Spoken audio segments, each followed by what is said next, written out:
Hey now, we are getting over, and I am the Silver King, Adam Silverstein, here to lead you through these hard times.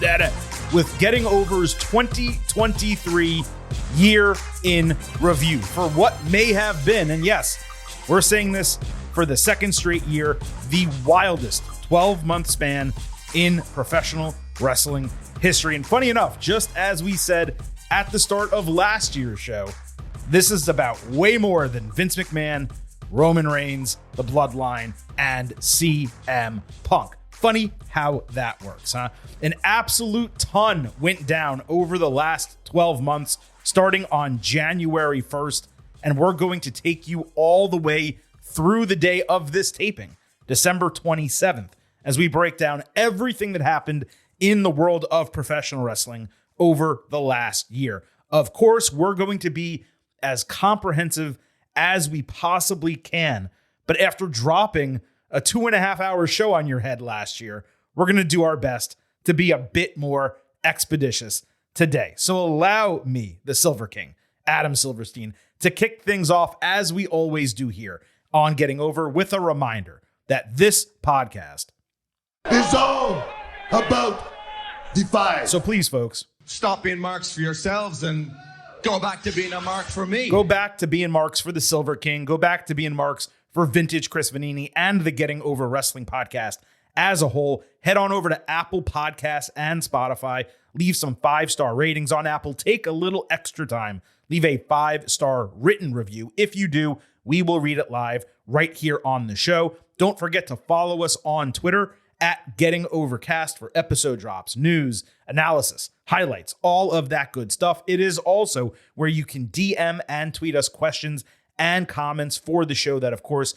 we will either answer on Twitter or read live on the air. And please also remember, I happen to love the number 5. and I hope you do as well, because for $5 a month, $50 for the entire year, you can become an official Getting Overhead. Just visit buymeacoffee.com/gettingover. Sign up. You get exclusive audio, the fastest 5 minutes in professional wrestling, instant reactions to Raw, SmackDown, NXT, and AEW Dynamite. You also get exclusive news posts every single Friday. It's plenty of content, but you also get to financially support the continuation of Getting Over, and you can do it at buymeacoffee.com/gettingover. Chris, welcome to our second annual Getting Over Year in Review episode. This is not something we've done since the start of the podcast. 12 months ago, we pondered whether we would even be doing this show again this year, because we had never done it previously, as I just said. And 2022 was just so wild, we thought, we're never going to be able to match a year like this. So why should we, put in the effort and do an entire year recap for a year in wrestling that perhaps won't be as newsworthy? And then 5 days into 2023, it was already apparent this would be a crazy year.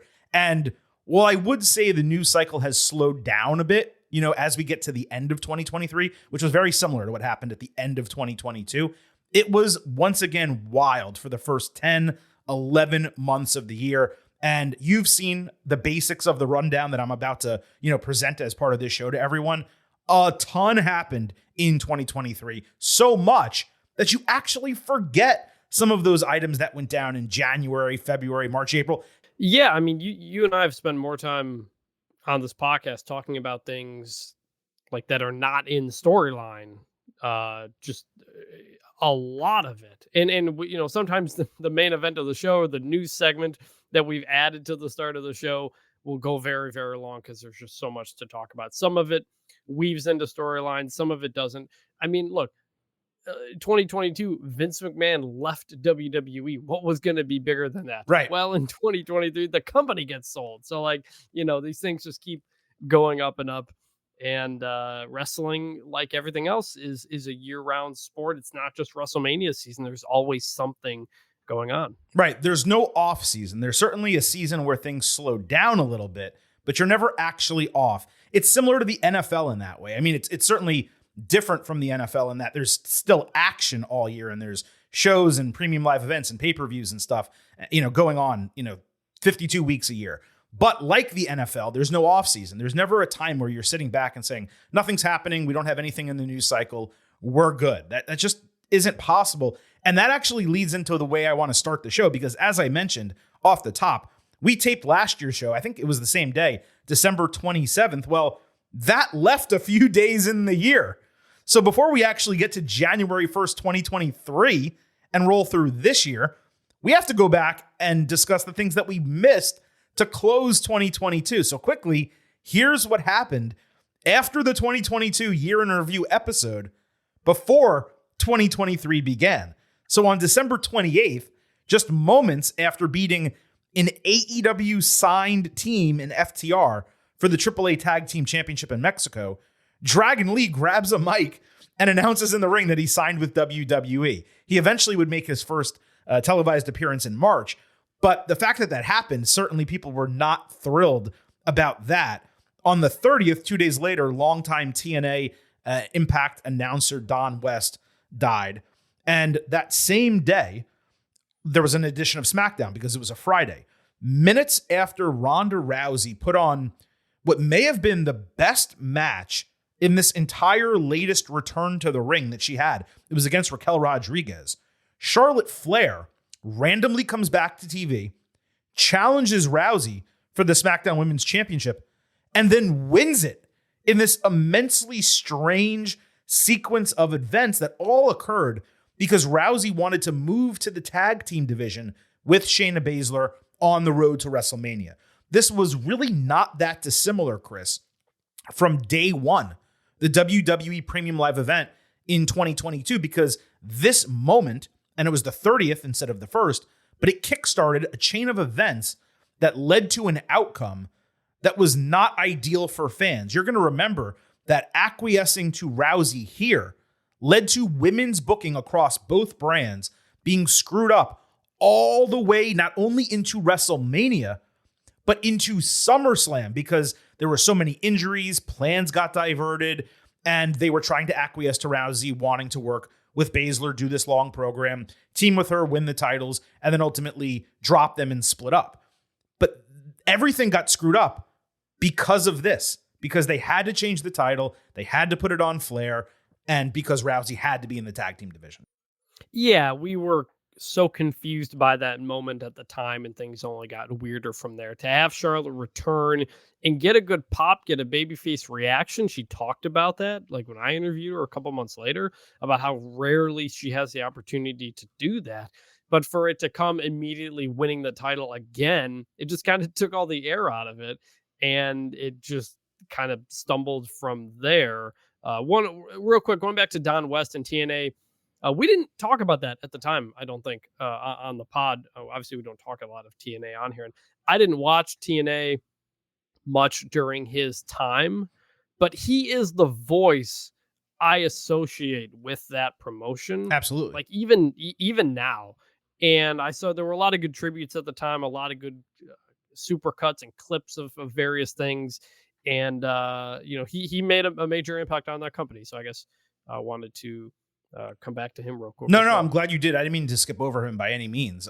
But yes, when you think of TNA and Impact, you think of Don West. Just like very much when you think of WCW, you think of Tony Schiavone. Now it's, it's the voice that you hear, and when you think of Attitude Era, you think of Jim Ross. It's very similar in that regard. So no, that was certainly a huge loss, and that was how 2022 ended. One other item, that same edition of SmackDown where that title change happened, this was a very highly rated show, despite it being on the 30th, near a holiday, etc. But on that same year-end SmackDown, John Cena returned just to make sure he had a match in the year 2022. He had that tag team match and ended up continuing his streak, and he obviously had a match in 2023 as well, so that streak is ongoing. So that was how we wrapped up 2022 from the news cycle. However, Chris, at the end of our 2022 year in review episode, you and I each gave 3 predictions for the forthcoming year, for 2023.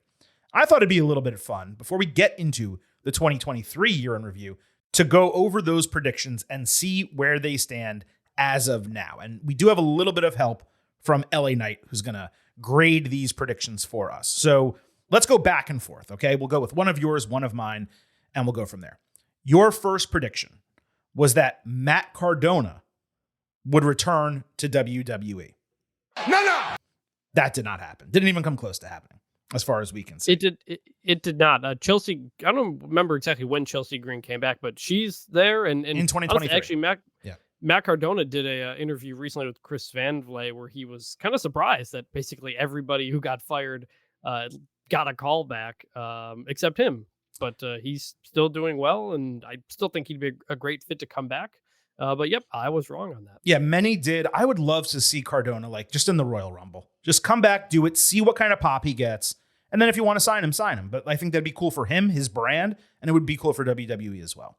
My first prediction was that AEW would add at least a 6th pay-per-view going bi-monthly in 2023. And for the first half of the year, that looked wrong. But I'm going to go ahead and give myself... Because not only did they add a 6th, they added a 7th, 8th, maybe 9th. I didn't actually count before I did the show, but they added so many that, at one point, I think they had 3 inside of 45 days and 4 inside of 60 days. It was ridiculous almost at the end of the year how many pay-per-views they've added. And I don't think that's sustainable. Now, if you spread them out over the course of a year, sure. Right. But what they did from, I want to say September onward, they can't repeat that. And if they do, I just can't imagine people continuing to buy that many pay-per-views at $50 in such a short period of time every single year. Yeah, and I didn't watch all of them, partially because of that, partially because it was during football season. So yeah, Spread those things out more. Your next prediction was that 2023 would be Ronda Rousey's final year in WWE.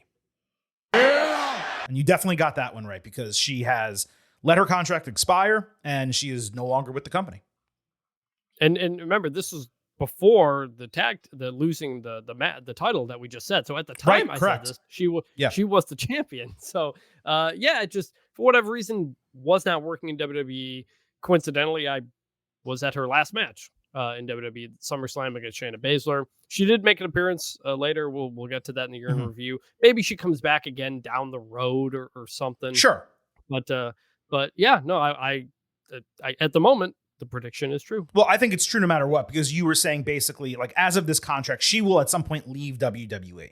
And that she has left. And I think that's the key to the prediction, which makes it correct. My second prediction was that Stone Cold Steve Austin would wrestle a second year in a row. No, that just has not happened. He hasn't gotten back on WWE TV, I don't think, in 2023. So not only not wrestling, didn't show up. Yeah, that was interesting because, he had the big 2022 WrestleMania moment and was a lot better than we all expected. And there was talks of him and Roman Reigns at some point, but nope, doesn't seem like it's happening. And frankly, I don't think it needs to. For sure. And your third prediction was that The Rock would appear but not wrestle a match at WrestleMania. So I'm going to give you half credit because you were specifically thinking about WrestleMania when you made the prediction, but The Rock did appear. And he did not wrestle a match. It just happened to be on a SmackDown in Denver, Colorado, way after WrestleMania. Yeah, and we'll get into The Rock later in this too. But that was the big thing. LA, everybody thought Rock was going to show up. Maybe he'll show up at the end of the Cody match or something, or do something, or wrestle Roman Reigns was talked for a while, and nope. And again, similarly, I don't think they need to. And my last prediction was that WWE, because the TV rights contracts were up or being negotiated, into the start of 2023, I said they would remain with NBC USA Network and Fox on separate deals, and they would not go all in with NBC. So I'm giving myself half credit, just like I gave you half credit. They are remaining with NBC Universal. Obviously, they signed SmackDown to that deal. We don't yet know what's going to happen with Raw. It's pretty clear they're not going to be with Fox, which is why I'm only giving myself half credit. But we don't know whether or not they're going to go all in with NBC. We're probably not going to know that until 2024. So again, half credit for me, half credit for you. We each went 1, 1, and 1, I would say, on our 3 predictions, which not that bad. I thought they were reasonable predictions, but we tried to go out on a limb just a little bit, and it paid off in that manner. Yes, and we'll have our 2024 predictions at the end of this. We will. We have a ton to get to on today's show. Before, though, we get to that, allow me to remind you that Getting Over is up for Best Wrestling Podcast in the 2023 Sports Podcast Awards. And we need your support, all of you, our Getting Overheads, because it is a fan vote award. We have links in our Twitter timeline, and we'll certainly tweet another one out before the end of the week. But please visit that URL, vote for Getting Over as your favorite wrestling podcast. You know, do awards matter? Not really at the end of the day. Is it nice to be recognized? Absolutely. And if we can say that we were the best wrestling podcast in 2023, it certainly can't help. So as noted, we would appreciate all of your support. Please vote for Getting Over as part of the Sports Podcast Awards for Best Wrestling Podcast. Voting is open until the end of January. And if you just want a URL, you're sitting at your computer, you're like, I'll just do it now. I don't want to go to Twitter. sportspodcastgroup.com. That's where you go to vote on the awards. Again, Getting Over, Best Wrestling Podcast 2023. We would greatly appreciate it. So, Chris, with that all said, let's officially get into the 2023 year in review. And there's really nowhere else to start when you do a year in review but January 1st. On January 1st, WWE lent Shinsuke Nakamura out to Pro Wrestling Noah to fight the Great Muta on his retirement tour. This wasn't quite WWE opening the forbidden door, but it's actually interesting given something that happened just this past week, which I guess we're going to get to in like a couple hours by the time we get there. On the 2nd of January, WWE had its first show of the year, which was an episode of Raw. The first match of the year for WWE was Bianca Belair and Alexa Bliss, and they began it using a sequence from Scary Movie 3. And I just remember that being such a big deal on Twitter that I wanted to mention it here. But it's also notable because that was the first wrestling action of the entire year that WWE gave us. And they went ahead and did a homage to Scary Movie 3. But the big headline at the start of the year came on January 4th because Kenny Omega and Will Ospreay put on what still today, as we tape this show, is arguably the match of the year just 4 days into 2023 at New Japan Wrestle Kingdom 17. They then teamed up the next night at New Year's Dash. And that Wrestle Kingdom show, Chris, it featured contracted WWE and AEW wrestlers on the same program. It also had Mercedes Moné make her debut for New Japan, her first appearance outside of WWE since walking out a year prior. And it also included FTR losing the third of its Triple Crown set of tag team titles, which was such a big deal as their gimmick in 2022. Yeah, the thing that stuck out to me about that Wrestle Kingdom show, as someone who doesn't follow NJPW that much, was Mercedes Moné. I mean, that was a huge, huge deal for her to be back in the ring for the first time. The new hair, all that kind of stuff. I guess that wasn't the first time. I guess she didn't. I don't remember if that was the first or second or whatever, but that was the like, oh, this is real. Because I think, you know, when Sasha and Naomi had walked out, everybody thought they'd eventually make up and talk about it. Triple H had said something in an interview with Ariel Helwani at some point, and we all kind of thought they would just eventually everybody would come together and they'd work it out. And then no, Mercedes Moné's out there wrestling for NJPW, and she had a little behind the scenes video as well. Her people produced, I think Kenny Omega made an appearance there and FTR, and I was like, oh man, kind of like the worlds colliding type of thing. So that was a big moment. Her appearance actually did not go that smoothly, if you remember. Like they had like the botched new finisher move that she did. Yeah. I think it was with Kairi Sane, who had won the inaugural NJPW Women's Championship. I think it was on that show. I may be messing that up slightly, but that didn't necessarily go as well. The music was kind of weird. People weren't sure how to say her name. Is it Mercedes Money? Is it Monet? Like, where's the accent go? Is there a Y? Like, it was this whole thing. But at the end of the day, Sasha Banks, quote unquote, Mercedes, was back in wrestling, and people were extremely excited to see what she was going to do in Japan and so on. But again, the headline, and that I understand that's a bigger headline, maybe in the United States, and maybe to even our listeners to a degree. But the headline for me was Kenny Omega and Will Ospreay, which we're going to have the Getting Over Awards, and we'll promote those a little bit later in the show. Those are coming up. But I got to tell you, I saw this match and I said, I don't know that anything will top this in 2023. And just being candid, I'm not trying to tip the vote or anything. I'm not sure anything did. It was that incredible. And if you have not seen Kenny Omega, Will Ospreay at Wrestle Kingdom 17, and especially if you did see them wrestle at AEW and JPW Forbidden Door, you need to go seek out this match from Wrestle Kingdom 17 before the year is out. I promise you will not regret it. That's the best thing I can say. Also, on that January 4th, William Regal returned to WWE as the Vice President of Talent Development. This was not really publicized, and he still actually has not appeared on WWE television. There was a period of time where he agreed with AEW and Tony Khan not to appear basically for 12 months after he departed AEW, whatever his exit date was. That, I believe, has now passed, but he still hasn't made an appearance. I guess WWE hasn't had much of a reason for him to make an appearance, but he has been with the company for nearly an entire year at this point. The huge news, Chris, of the month of January in 2023 came on the 5th when Vince McMahon issued a press release in which he states his intention to return to WWE and seek a sale of his company. This came 6 months after being quote unquote retired. Within 24 hours, McMahon was back on the board of directors. 5 board members had been removed or resigned. It was so crazy that stock trading actually halted.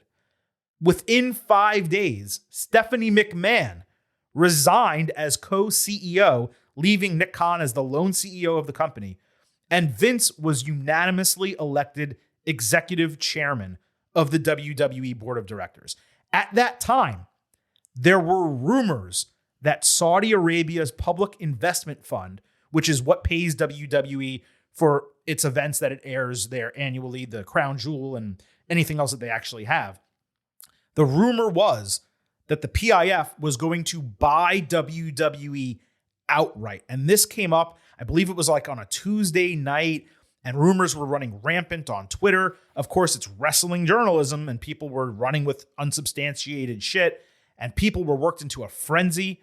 We were planning an instant reaction podcast, and the next morning we wake up and pretty much all of it gets discredited. This was the first of few happenings early in the year, Chris, where I remember feeling like WWE was rolling along really well, and we were super enthusiastic about what we were getting on the screen from Paul Levesque, Triple H, and we were optimistic that this beautiful life that we were existing in would continue unabated.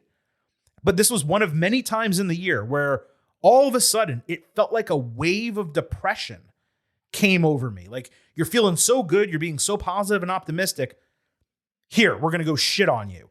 First was Vince returning, and that was when it came to the product changing for the worse. And then with the Saudi sale rumors, and you need to remember, all of you, I come from the sports world and I work extensively in golf. So I had been dealing with the PIF and its ownership of Live Golf, which is a competitor to the PGA Tour, for like a year at this point. But when those rumors popped up with Saudi interest or plans, or they were finalizing an agreement, actually, is what the rumor was, to buy WWE outright, I seriously thought for a minute that might be the beginning of the end of caring about WWE. I just remember those feelings so vividly, those waves of depression crashing onto and eliminating the waves or existence of joy that I was feeling, that we were feeling, being so positive about the product. It was something WWE had to fight through, and they had to fight through it as at the start of the road to WrestleMania. And they had to fight through it, not just here, but later in the year as well.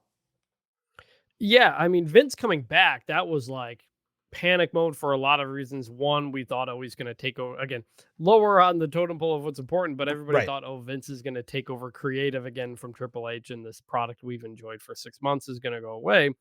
But it was also the first moment I really thought a sale was happening. I mean, it had been talked about, rumored forever, but everybody would always say, like, Vince is going to die, running this company. It's just nobody could ever see him giving up. And then for him to basically say, I'm coming back and I'm selling the company, that was like, whoa, where did this come from? Then the Saudi Arabia rumor comes up, and yes, it was not substantiated, but it theoretically made sense. It did. For the reasons that you said. Why would Vince charge back in now to do this? Unless he had a buyer ready to go. Like, it was almost like he had negotiated the sale without being empowered to do so. And then was like, you know what? I'm going to force my way back in, and I already have a seller, so we're just going to go with it. That was the expectation. That was the assumption. That was a concern. And yes, I had the same, like, man, if WWE gets sold to Saudi Arabia, I don't know if I can do this anymore. Right. Obviously didn't end up happening, but that was a very strange couple of days. Yeah, that 6-day span of Vince McMahon returning, everything changing. It was just absolute chaos. And it was to the point where you wondered, okay, even if they don't sell to Saudi, how is the company going to recover from this chaotic mess that has been caused by Vince forcing his way back into his company? I mean, he was the leading shareholder, right? He had the majority of shares and voting power. So voting shares is really what I mean to say. So he could do whatever he wanted. And rumors came out that, and this was end of 2022 in December, that Vince felt like those who advised him to retire overreacted and rushed him to a decision. And so there was like a percolation, I don't even know if that's a real word, that this might possibly happen. And then boom, 5 days into the year, it happens. And that's what I was saying earlier, where, we ended 2022 thinking there's no way 2023 can be anywhere near as crazy. And 5 days into the year, you have Vince McMahon returning. And 10 days into the year, you have him completely taking over as executive chairman, and WWE, in rumors, again, unsubstantiated and ultimately false, that they were going to sell to Saudi Arabia. This is 10 days into the year. And it was at that moment, I'm like, well, we're doing a 2023 year in review. There's going to be no stopping it. And plenty else happened as the year transpired, which we're going to continue with right now. So the next day, on the 11th, Adam Cole returned to AEW after spending more than 6 months sidelined with post-concussion symptoms. He also, on that show, delivered one of the best promos of the entire year. If we did an award for individual promos, this one would have been a nominee. I remember that being a rousing moment in AEW, and my thought was, well, clearly this is going to be their big babyface for 2023, and sooner than later, this guy is going to be AEW champion. And for numerous reasons, which we'll talk about as we continue here, Chris, that never transpired. Yeah, no, it was big to have him back. He was clearly somebody they wanted to build the company around, and great promo to start the year, and it felt like he was going to be the guy for AEW in 2023. Yeah, it did feel that way, no question about it.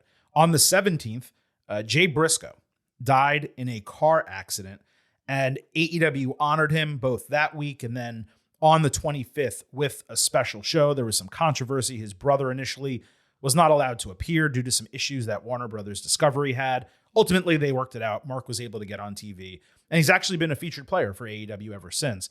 But Jay's death in that moment, and there's a lot, unfortunately, of these that we'll be discussing on the show, and we don't want to spend, obviously, too much time on them individually because it's the collective that's truly just immensely depressing. I hate to use that word depressing on a year in review show that is supposed to be joyous.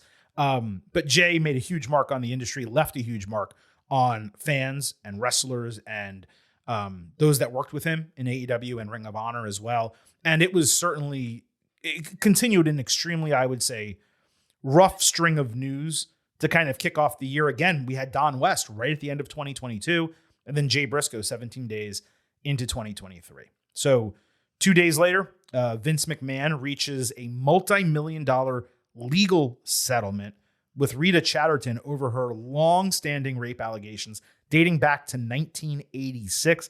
I think her lawyers had found a way to relitigate it all this time later. I forget the specifics of it, but she was seeking nearly $12 million, ultimately settled for less, and McMahon did maintain his denial through his lawyer as part of that agreement. A few days later, we had Raw is XXX, Raw is 30.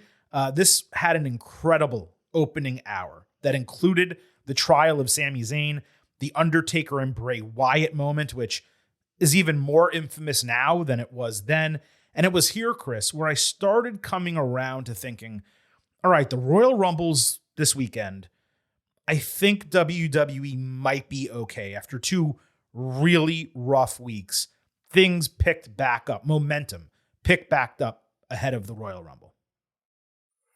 I tell you what stuck out to me about that Undertaker Bray Wyatt moment. Not just that, they kind of had a brief off mic chat there, but if you remember that segment, the man who did most of the talking was LA Knight, who to this point had done pretty much like nothing of note on the main roster. Right. And I remember thinking like that's a test right there. That's a big, like, hey, he carried this on the mic moment. This is a guy who maybe should be getting some more mic time because he was going through his Bray Wyatt feud at the time, the Mountain Dew match. And that was a moment where I think, hey, LA Knight, this big giant moment, and LA Knight's the guy doing most of the talking. I've always thought there was something here, but maybe WWE thinks there might be something here too. Yeah, you're 100% right. To put him in that spot with Bray Wyatt and The Undertaker, they weren't just doing it because they were feuding. It was like, there is something here that might actually work. You don't put someone in the ring with The Undertaker.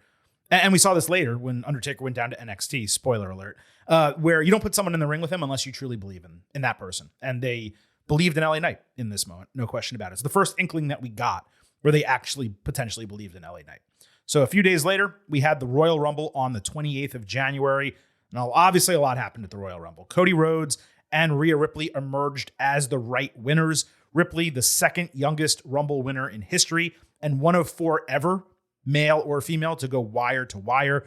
Asuka returned as the Psycho Clown version of her character.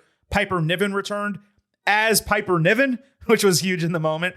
Chelsea Green, as you mentioned a little bit ago, made her return to WWE. Nia Jax also returned at the time, to everyone's dismay, and she returned in the moment. She was not apparently re-signed to the company. At least I don't believe that was the case. We never saw her again after that for an extended period of time, at least. Also, on the Royal Rumble, Chris, we had the single worst musical performance in WWE history, Hardy. Sami Zayn then turned on Roman Reigns in the main event, which was potentially the apex of the greatest wrestling storyline of all time and one of the greatest ends to a pay-per-view in WWE history. It was just a thunderous pop, and we don't have an award in the 2023 Getting Over Awards for biggest pop of the year, but I think if we did, this would have been it. Yeah, that was one of those moments I yelled out loud watching things on TV. He did it. The crowd reaction was enormous. I don't think commentary even said anything. No, they let it play out. Yeah. They let it play out. The acting from everybody was fantastic. The camera work when Roman goes down to the canvas and the camera's looking up at him with Sammy behind him. Mm-hmm. Jay's upset. Jimmy super kicks him. They beat up Kevin Owens and Sami Zayn and leave them there. Just incredible imagery. And that was, I think, the moment where a lot of us started saying this is cinema, right? That old running joke. Mm-hmm. Incredible finish. The Royal Rumble, Rhea Ripley was the right winner for all the obvious reasons. Cody Rhodes, I was like not a big fan of how that played out for them to basically announce that he was going to be in the Rumble on it was like a vignette or a right interview. Or they did a series. They did a series of video packages about Cody's rehabilitation from his torn pectoral. Yeah. And you need to remember, this was his return to the ring. So Cody is a comeback wrestler of the year nominee because he literally came back at the start of 2023 after a serious injury. And they, at the end of the vignettes, it's, I'm going to be in the Royal Rumble. So they gave away that spoiler, even though we all knew, but like they gave it away like that. And then he comes in at number 30, which is like, right. If you've announced you're coming back, don't come in at number 30 like that's not a, first of all, it's not really a babyface type of thing. So it's like, oh, here it is. Like we didn't get the big, oh my God, Cody's back moment because of the way they handled it. But they let the final segment of that Royal Rumble go on for a long time between Cody and Gunther. So when Cody did win it, it felt like he earned it and then he went through a tough challenge to earn it. So they finished the Rumble pretty well. Yeah, he accomplished something by beating Gunther, by throwing him over the top rope and winning. You need to remember, Gunther opened that. Number one is we went all the way wire to wire, but didn't win. Rhea Ripley went wire to wire and did win. But Gunther was in there for like an hour, 10 minutes or so, maybe more. Sheamus was number 2 in that Royal Rumble. He was in there for 50 minutes. So they started us with Gunther and Sheamus. And then they brought in McIntyre. He was in there for 40 minutes. They brought in Rollins. He was in there for 40 minutes. If memory serves me, Dominic Mysterio had a really long run. And then, Cody came in last. You know, a lot of people were already eliminated. And he had, I think, a good 10 minutes or so. I think it was one-on-one with Gunther at the very end. It may have been less, may have been 5 or 6 minutes. But it was a great end. The point of the men's Royal Rumble, and really the women's as well, but the men's was eons better than it was in 2022, which may have been the worst Royal Rumble of all time, if you remember that. The biggest issue I had, I think, with this Royal Rumble is that, if you remember, I think Dominic maybe, or I forget who, attacked Rey Mysterio, and he never entered the ring, and they never replaced him. So there were only actually 29 entrants in this Royal Rumble, which made it interesting to me. But Cody obviously was the right winner, got a huge response. I did forget to mention Pat McAfee returned to commentary, but Michael Cole was legitimately not informed. So the show starts, McAfee comes out, and Cole loses his shit. And it was in that moment where, Chris, I said, hey, feeling depressed, worried about what this was going to be. We remembered Royal Rumble 2022 as, I think, some people thought it was the worst show of the year, or one of the worst shows of the year. It may have been the 0.0 moment of the year, if memory serves. The match or the show, I forget. But when that happened and Cole flipped out, you were like, okay, Trips has the book. We're going to be okay. I remember thinking that. Also, we thought that would be Pat McAfee's return to commentary because we did. The college football season was over. And the expectation was that he would come back, and that turned out to not be the case. Indeed. Now, I do think that's enough on the Royal Rumble, so let's go ahead and wrap up January. On the 30th, the Raw after the Rumble, Carmella and Rick Boogs returned to Raw, only to basically never be seen again for completely different reasons. They were both on TV after this, but not for much longer, is the point I'm trying to make. And then on the 31st, Kota Ibushi finally departed New Japan after tons of acrimony and injuries. He would ultimately return to the ring WrestleMania weekend for the first time in, I think, over a year, if memory serves. But he did leave New Japan here in a parting of ways that was certainly shook things up, I guess, is probably the best way to put it. So February began with that insane Bloomberg Business Week cover story on Tony Khan and AEW, and that graphic of Tony is still memed all the way today at the end of 2023. Also, on the 2nd of February, the genius Lanny Poffo, Macho Man Randy Savage's brother, he died on the 2nd. On the 6th of February, Lita returned to WWE on Raw. On the 7th, the very next day, Jerry the King Lawler was rushed to the hospital. He ultimately recovered. And later that night, during NXT, Ilya Dragunov and Miko Satomura made their debuts on NXT in the United States, with Dragunov moving to the United States and becoming a full-timer on that brand. The next week, February 13th, Chris, was the moment where it became crystal clear and totally apparent that Cody Rhodes and Sami Zayn could coexist as super over babyface challengers to Roman Reigns and the undisputed WWE Universal Championship. I believe it was on a Raw in Brooklyn where they put them both in the ring and they had a promo segment confrontation that probably would have been a finalist for one of the best promo segments of the entire year. Everyone was so worried.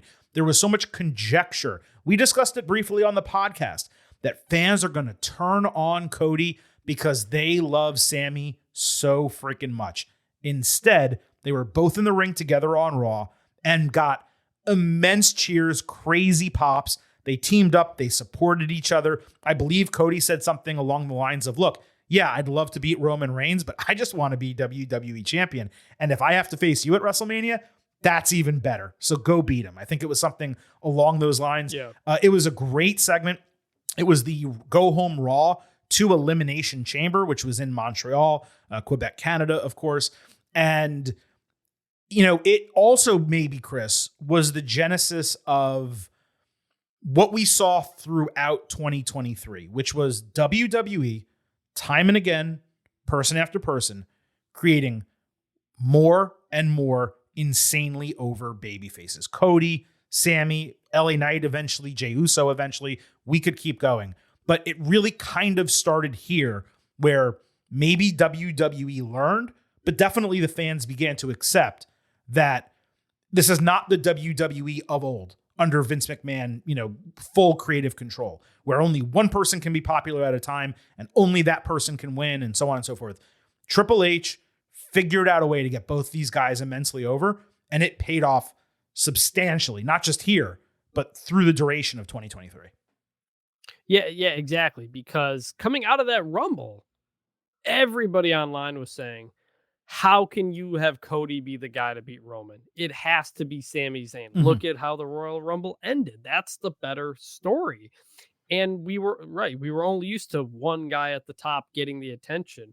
And Cody in this month from the Rumble up to Elimination Chamber proved that he had a ton of support behind him, that he was crazy over, that he still can be the guy to beat Roman, even as Sammy does his own thing. And you're right. This set the stage for the rest of the year, that just because someone didn't beat Roman Reigns didn't mean that they weren't over anymore, and that a lot of baby faces could sustain at the top of the card.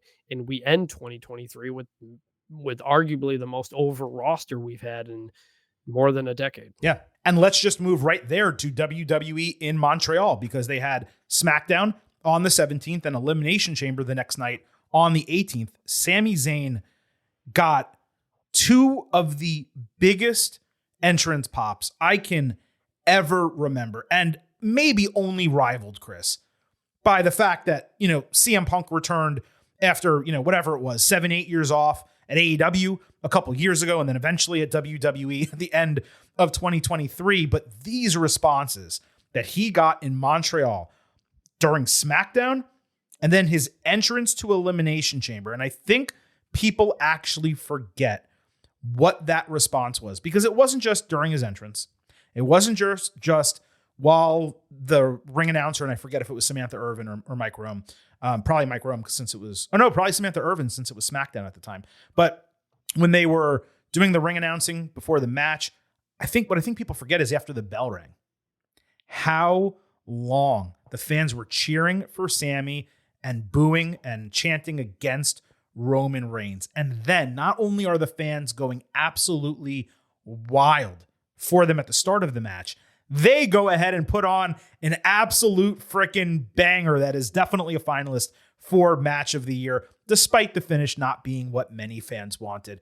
This, you could make an argument. There's so much crazy stuff that happened. WrestleMania was incredible. WWE had some great moments later in the year. I don't know that anything gave me as a fan the chills other than this in 2023. It was everything you watch pro wrestling for, to get someone in their hometown, to get a crowd like that. Like, again, I always say, I don't watch wrestling for the moves. I watch wrestling for the moments, as corny as it is. And I know WWE likes to promote that. It is the thing that we remember, and the thing you build to and tell the story to. And they told this story over 7-8 months or whatever it is to get Sami Zayn to this moment, even if it wasn't the plan originally. The crowd just got behind it because Sami Zayn did such a great job. And you put Sami Zayn in Montreal up there with CM Punk in Chicago, up there with Bad Bunny in Puerto Rico, up there with the Road Warriors in Chicago, like all those types of things.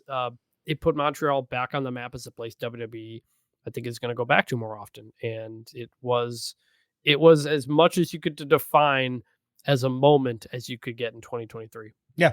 If you were going to put a singular moment up to represent wrestling in 2023, it might have been that. I think that's probably the way to put it. Yeah. Also on this Elimination Chamber show, Michael Cole shaded Tony Khan a little bit with an Ariel Helwani reference. Beth Phoenix returned to the ring in the mixed tag team match with Edge. I believe it was against Finn Balor and Rhea Ripley. Asuka made history as the first woman to win the Royal Rumble, Money in the Bank, and Elimination Chamber. And we also got the return of Logan Paul, who cost Seth Rollins in Elimination Chamber. It was an incredible match. Many people thought the finish was weak because of Logan running in when the door was open, and there was some, I think it was, what was it, Montez Ford, right, was involved in this match, and there was like some of the stuff he did at the end didn't necessarily make all the sense in the world, but still, that Chamber match was outstanding. The women's was great, and this premium live event, Elimination Chamber, I think it was so good that we wondered, is WrestleMania actually going to be better than this? Right. Because again, it was coming out of that and everybody was mad that Sami Zayn lost. And you're thinking, can Cody Rhodes and Roman Reigns get anywhere near this level of heat on top of everything else that happened on the show? And it was a good problem to have a good Rumble, a good Elimination Chamber, and that's setting the expectations high for WrestleMania. Yeah, I mean, when you talk about building momentum on the road to WrestleMania, they successfully built momentum, no question about it. On the 27th of February, Becky Lynch and Lita won the Women's Tag Team Championships on Raw. Again, kind of part of the continuation of the Rousey situation that we mentioned to end 2022. Kicking off March on the 1st, WWE announced the return of King of the Ring in Saudi Arabia. But to my dismay, neither the show nor the equivalent tournaments ended up happening. Instead, they changed this to Night of Champions because they wanted to celebrate Roman Reigns, and we'll certainly talk about that later. But they announced King of the Ring, they announced Queen of the Ring, and we got neither of them, which made the Silver King a sad Silver King. Hopefully, we get them in 2024. Also on the 1st of March, 3 referees, Chris, helped Powerhouse Hobbs win a ladder match on Dynamite, which just was a huge viral, it's nominated for 0.0 moment of the year. That was just something up there. On the 3rd, we got the Undertaker huge pop tweet. Again, just a viral moment that I wanted to mention. And then we moved to the 5th. And the 5th of March was AEW Revolution, which featured 2 big moments, I would say. The first was Ruby Soho turning heel and the Outcasts getting formed along with Saraya and Toni Storm, the quote-unquote rejects from WWE, if you will, although Toni left on her own accord. Actually, Saraya did as well. And then we got the incredible Iron Man match main event between MJF and Bryan Danielson, undoubtedly among the match of the year contenders. And now that I'm thinking back on it, I think one of my favorite matches, definitely in the top 10 in AEW history. Yeah. Real quick, the Undertaker huge pop tweet. For people who don't get it, Wheeler Yuta in AEW was bleeding heavily. I think he might have been in a sharpshooter, and he basically did the Stone Cold Steve Austin, Bret Hart bloodstone shot. And someone tweeted, like, imagine if you're Stone Cold Steve Austin, you turn on AEW and people are comparing Wheeler Yuta to you. Kevin Nash replies, he ain't watching. And then Undertaker replies to Kevin Nash, huge pop. So that was the context to Kevin Nash and Undertaker basically saying, and Stone Cold Steve Austin's not watching AEW. It became a meme from there on. It was pretty funny at the time. So I just want to give the context for the people who didn't know what that meant. No question about it. On the 6th of March, Vince McMahon, sporting a new pencil mustache, was backstage at Raw, which was his first WWE televised event that he appeared at in 8 months. This is backstage behind the scenes. We also got the first John Cena Austin Theory confrontation on the episode, and the awful debut of Johnny Gargano's remixed entrance theme. A lot came out of Vince being backstage, and this was probably, Chris, that second wave of concern where it's like, oh my God, we're a month out to WrestleMania, and Vince is back. And all these plans, these well-laid plans that Triple H has put out there, he's about to muck them up. Yeah, and I don't think we didn't see the pencil mustache at the time. That was the word going around. We did not. We would see that a few weeks later. We would. On the 14th, speaking of Johnny Gargano, Quill Gargano, aka Baby Wrestling, made his WWE TV debut. Now, this is not notable at all. The reason I'm including it is so when we go back and do our 2041 year in review, you'll remember this and we'll have a clip that we were there when Quill made his debut on television. On the 15th, the AEW All-Atlantic Championship leveled up to become the AEW International Championship thanks to Shazam! Fury of the Gods. The movie, Chris, was a huge step down from the first Shazam and like the new remake versions. But to be fair, despite all the jokes, the international title has become far better than the All Atlantic title ever was. It did legitimately level up. Now, that's purely based on booking, obviously, not the name, and certainly not Shazam Fury of the Gods. But they could have done all of that without the sponsorship. Nevertheless, they also could have done it all without the name change. Still, it is notable that from this moment forward, the International Championship did become the number 2 title in AEW. I do think it is a better name. I still don't understand what the sponsorship had to do with the name, but nothing. I do like the name more than All Atlantic, which never really made sense. All Atlantic never made sense, but what's weird now is that AEW has an international championship, and they're going to be debuting a continental championship rather than just having an intercontinental championship, which, we can discuss a little bit later, perhaps. On the 17th of March, Sami Zayn and Kevin Owens reunited on SmackDown with a hug. And you want to talk about a pop. This was one of the best pops of 2023 as well. I mean, maybe as we go through this, we'll talk about the 10 biggest pops of the year. But this is up there, I think, with one of the 10 biggest pops of the year. Yeah, because if I recall correctly, Kevin Owens saved Sami Zayn at the end of Elimination Chamber, but he didn't embrace him. He left. And so they did a good job of post-Rumble, not just immediately we're good. And Kevin Owens, they did a good job of set of promos to explain, I'm not just coming back to you because of this. And we all made the point that, look, Kevin Owens turned on Sami Zayn so many more times.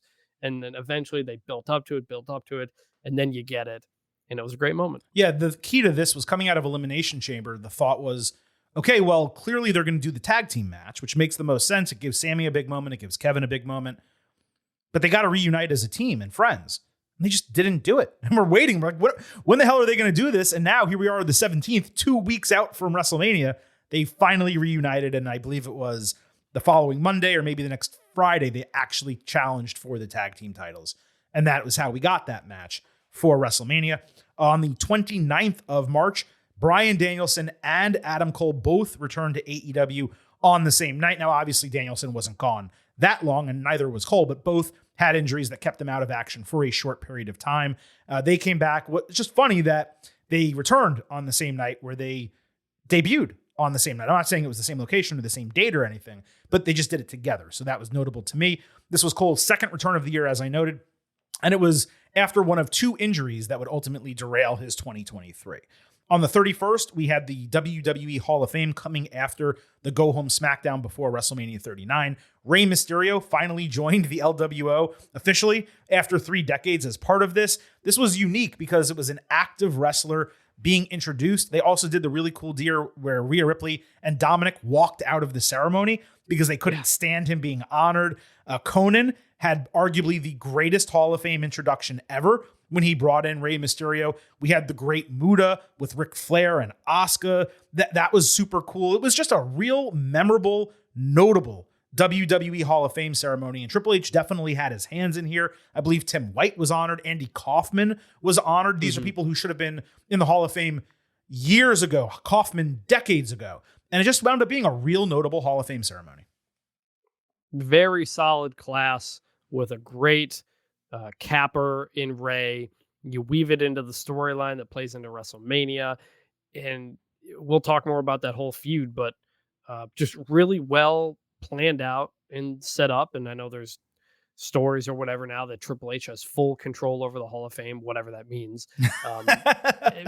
And so it was a good step forward after a couple of weird Hall of Fame years because of COVID and everything. So it was good. Yeah, it was like the return of what we want the WWE Hall of Fame to be. And it was short.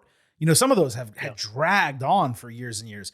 But this one was just well produced from top to bottom. Let's move to April, which was, of course, a huge month. On the 1st, we not only had WrestleMania 39 Night 1, which we'll get to in a moment.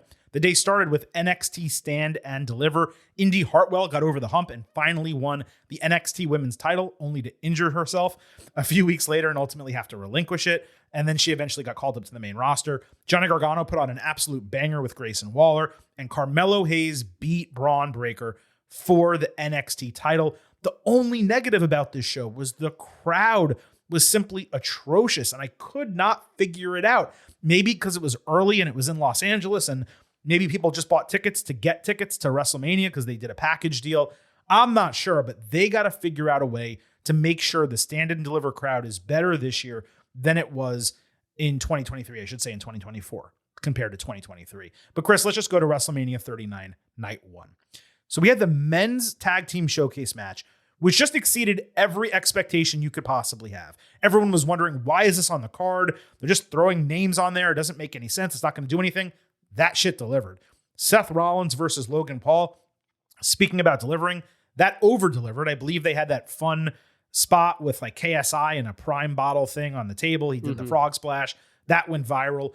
Dominic Mysterio got the perp walk entrance. Rey Mysterio got the lowrider Eddie Guerrero entrance with nothing but a G thing and Snoop Dogg with him. I mean, incredible, those back-to-back. Rhea Ripley and Charlotte Flair put on one of the best WWE women's matches of all time. We got a surprise Pat McAfee against the Miz match. George Kittle finally got involved with WWE. We've been wondering when that would happen. It was also the first tag team main event in WrestleMania history and the first tag team main event period since WrestleMania 1. The first tag team title main event is what I meant to say in case I didn't a moment ago. And this was also, at least in my opinion, one of the greatest matches in WrestleMania history. You had Sami Zayn and Kevin Owens beat the Usos for the undisputed tag team titles. And while I'm giving accolades, I felt this was one of the best singular nights in WrestleMania history as well. Chris, what were your thoughts on WrestleMania Night 1? It's become pretty clear that WrestleMania Night 1 is the better night in the number of years that they've done these shows. They front-loaded a lot, so the second night generally gets the focus on the main event. This was terrific top to bottom. I think I went through our match grades as we were putting together the awards, and the listener grade of this match was, I think, 92% A. 92.3, yep. Yeah, by far the most overwhelmed. I think it might be the most overwhelming A grade we've ever had for a show. And everything about this was great, like you said. And that Dominic entrance and Ray entrance and them doing their whole thing, like this might go down as one of the most memorable storylines in pro wrestling history that is clearly not over. And it's different than the Bloodline because it's not happening every week and stuff like that. But the heat on Dominic has been there for well over a year. And this character is not slowing down whatsoever. And at some point, they will bring Ray and Dominic back together. And it'll be as hot as it ever possibly could be. And tied into the Hall of Fame, these amazing entrances. And it was really cool to have a father-son match at WrestleMania. Kind of ended up getting overshadowed because of how great of a night it was, top to bottom. But I just wanted to shout out the two of them. That must have been so cool to do that. And Dominic continues to live up. He's had a heck of a year. And they got a WrestleMania match out of it. Wild. After all that talk, remember Cody and Dustin, they couldn't get a WrestleMania match one-on-one. Maybe that's because you didn't have two nights back at the time. But then to go from that to get Ray versus Dominic, pretty cool. True. Don't forget, though, Dustin was gold dust, and it was just, I mean, they could have done it. And in this WWE, in 2023 WWE, they would have made that work, no question. But in some ways, it almost paid off for them because they got that incredible match in AEW together. And I don't know that a WrestleMania match between them would have been nearly as good as the match that they got in AEW. Despite the bloodletting. You know what I mean? It's an example of how having two nights has clearly been a net positive in pretty much every single way. We weren't sure at the time, but it allows you to put on not even necessarily more matches, but just give more attention and space to them. And I think they all stand out more. Well, it's more matches. It's more attention and space to them. It's also not running a 6-7 hour show when you include kickoff show and matches and intermissions and post show. Like some of these WrestleManias were dragging. This was in 2023. It was the best example of night 1 and night 2 coming together to create a cohesive, premium live event pay-per-view that was, if you had paid for it, like if you had paid $50 per night, there's no argument you got your money's worth from this show. I am remembering, I did miss one quick moment. We mentioned Ray and Dom and their incredible entrances and all that. On the 23rd of March, just rewinding about a week, that was when Ray finally punched Dom. It was that huge moment on SmackDown right in front of Mrs. Mysterio and the entire family. That led into the Hall of Fame, which of course led into the match. And we were having conversations, Chris, about, well, if Ray just got inducted into the Hall of Fame and now he's fighting his son, they could just have him lose and he could retire here. Not only has he not retired, they've both re-signed with WWE. And as you said, the storyline continues, even though they're not together on the same brand and they're not discussing it or going through it on a weekly or even monthly basis. So that was night one of WrestleMania 39, just immensely over-delivered. Before night two could even begin, news leaked of a WWE merger, not a sale, but a merger with Endeavor. And that somewhat cast a little bit of a shadow over the show. You looked at everything through a different lens, wondering, is this the last WrestleMania under the firm total control, at least from an organizational standpoint, of Vince McMahon? So we go into WrestleMania 39 night 2. Gunther, Drew McIntyre, and Sheamus. I mean, Chris, what else is there even to say? Big meaty man slapping meat. That's what I want. They just put on an absolute freaking banger. It did not open the show, but it basically got night 2 off to a hot start. Bianca Belair had the cutest entrance with all those young girls. I believe they were from Compton. Brock Lesnar and Omos happened, and I guess we could say over-delivered to a degree. Shane McMahon returned and immediately tore his quad. That led to an impromptu Snoop Dogg people's elbow that just saved this entire segment right in the middle of the show that looked like it was headed towards absolute disaster. Snoop came out as one of the MVPs of WrestleMania 39 night 2. Finn Balor got completely busted open real early in that Demon versus Brood Edge, I think it was Hell in a Cell match, only for the Demon to lose and just basically be killed for good because there was no coming back from that. At that point, I noted this to you. I think I texted you. I think I tweeted it. The babyfaces were 3-0 in one-on-one matches. And that was a bit foreboding because that led to Roman Reigns defeating Cody Rhodes in the main event of WrestleMania 39, probably the single most controversial booking decision of the entire year. Yes, clearly. First off, the Shane McMahon thing, wild. like to have, you're watching, you just feel so much shame and embarrassment for him to go through it and to get in this big moment on this big stage, and that happens, and you're like, holy crap, what are they going to do here? And Snoop Dogg saved it, Miz saved it. They did a great job fixing that, and I don't think we ever saw Shane again, and we may never again, if I recall correctly. We didn't see him again in 2023. No, not yet. Yeah. So there was that, and it was a weird start to the show. Like you say, you have that, you have Finn Balor losing, and you're like, yeah, why did the Demon have to lose here? And you're thinking, I don't know. They're not going to do it, though. They're not going to have built up Cody Rhodes, do all this comeback, invest everything in they have in them for the past year, only for him to lose to Roman Reigns. I know they're going to sell the company, but Cody's the great face you put on the company moving forward. Still didn't think they would do it. And when it did, or when Solo comes in for the spike and you're like, oh God, are they really doing it? And you're like, boom. I can't believe they did it. Right. I can't believe we're probably going to have to wait another year with Roman Reigns as champion. And to that point, it still feels like the plan at some point was for Cody to win.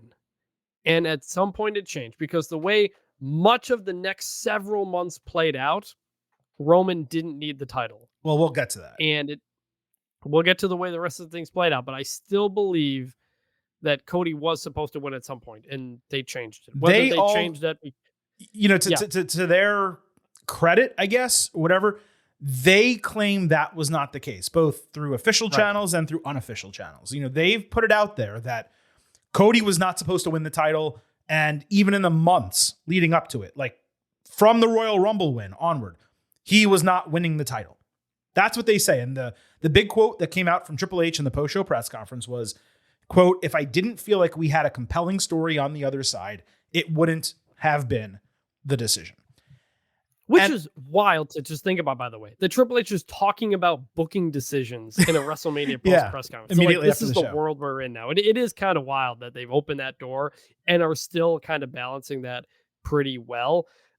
I do think it was a great year for WWE, but I don't think the Cody Roman stuff following up from that was a compelling story that they didn't have. Now, maybe we'll get into that, and I don't know. But I tell you what, the first sign that I thought Cody was going to lose, actually, I thought this at the time, I went and rewatched the match recently, was the vignette video package for the match leading in. Mm-hmm. It was not very good. Like, WWE has like the best video people in the world. And I saw that and I was like, it didn't feel like a video package for a guy who's about to win the title. It was kind of a little more low key, and then, turned out to perhaps be foreboding.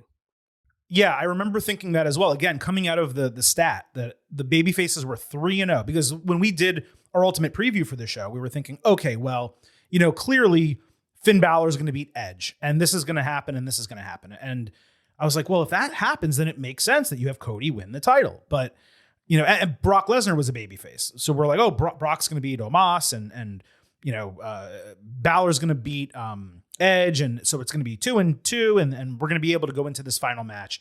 And Cody wins, and we get the big babyface moment at the end of the show. And I remember immediately in that instant reaction podcast, us having the conversation, I wonder if it was supposed to be Cody, but because WWE is being sold, they felt they needed to play it safe and keep it on their top star, Roman Reigns. And so, but again, Triple H, both through official channels and unofficial channels, made it pretty clear this was not the plan. The plan was not to put the title on Cody Rhodes, and he had that quote that we feel like we have a compelling story on the other side. And what we said that night, the night of April 2nd, which was probably now that I'm thinking about it more realistically, the morning of April 3rd, we said to each other, we're not going to be able to judge this until we actually see not only what happens in the immediate aftermath, but through the end of the year and through WrestleMania 40. Because if Cody ultimately does win the title at WrestleMania 40, we may look back on this and say, you know what? He could have won it there, but it makes sense why they did this. The moment was bigger. The moment was better. And the storylines that we got over the course of the year made it worthwhile to keep the title on Reigns. And I do think it's fair to say, I don't want to put the cart too much before the horse, but for a few months, it seemed like, okay, maybe they did make a fine decision. I feel like over the latter half of the year, even if we did believe that a couple months coming out, maybe we didn't feel the same way in October, November, now December. Yeah, I'm not going to say they've cooled off or anything, well, but I'll say that. Well, at least Cody hasn't. Cody hasn't. He's no. still incredibly over. But we're not currently at the point where I'm like, oh man, I'm so fired up about Cody Roman. They made the right call. It was worth the wait. Now we still have the Rumble, Elimination Chamber, and the whole build to WrestleMania to go. Right. So they have the key moment when they're supposed to do it. But to this point, I don't think it's happened yet. So we move out of WrestleMania 39. You and I go to sleep. It's super early in the morning. It's probably 3, 4 a.m.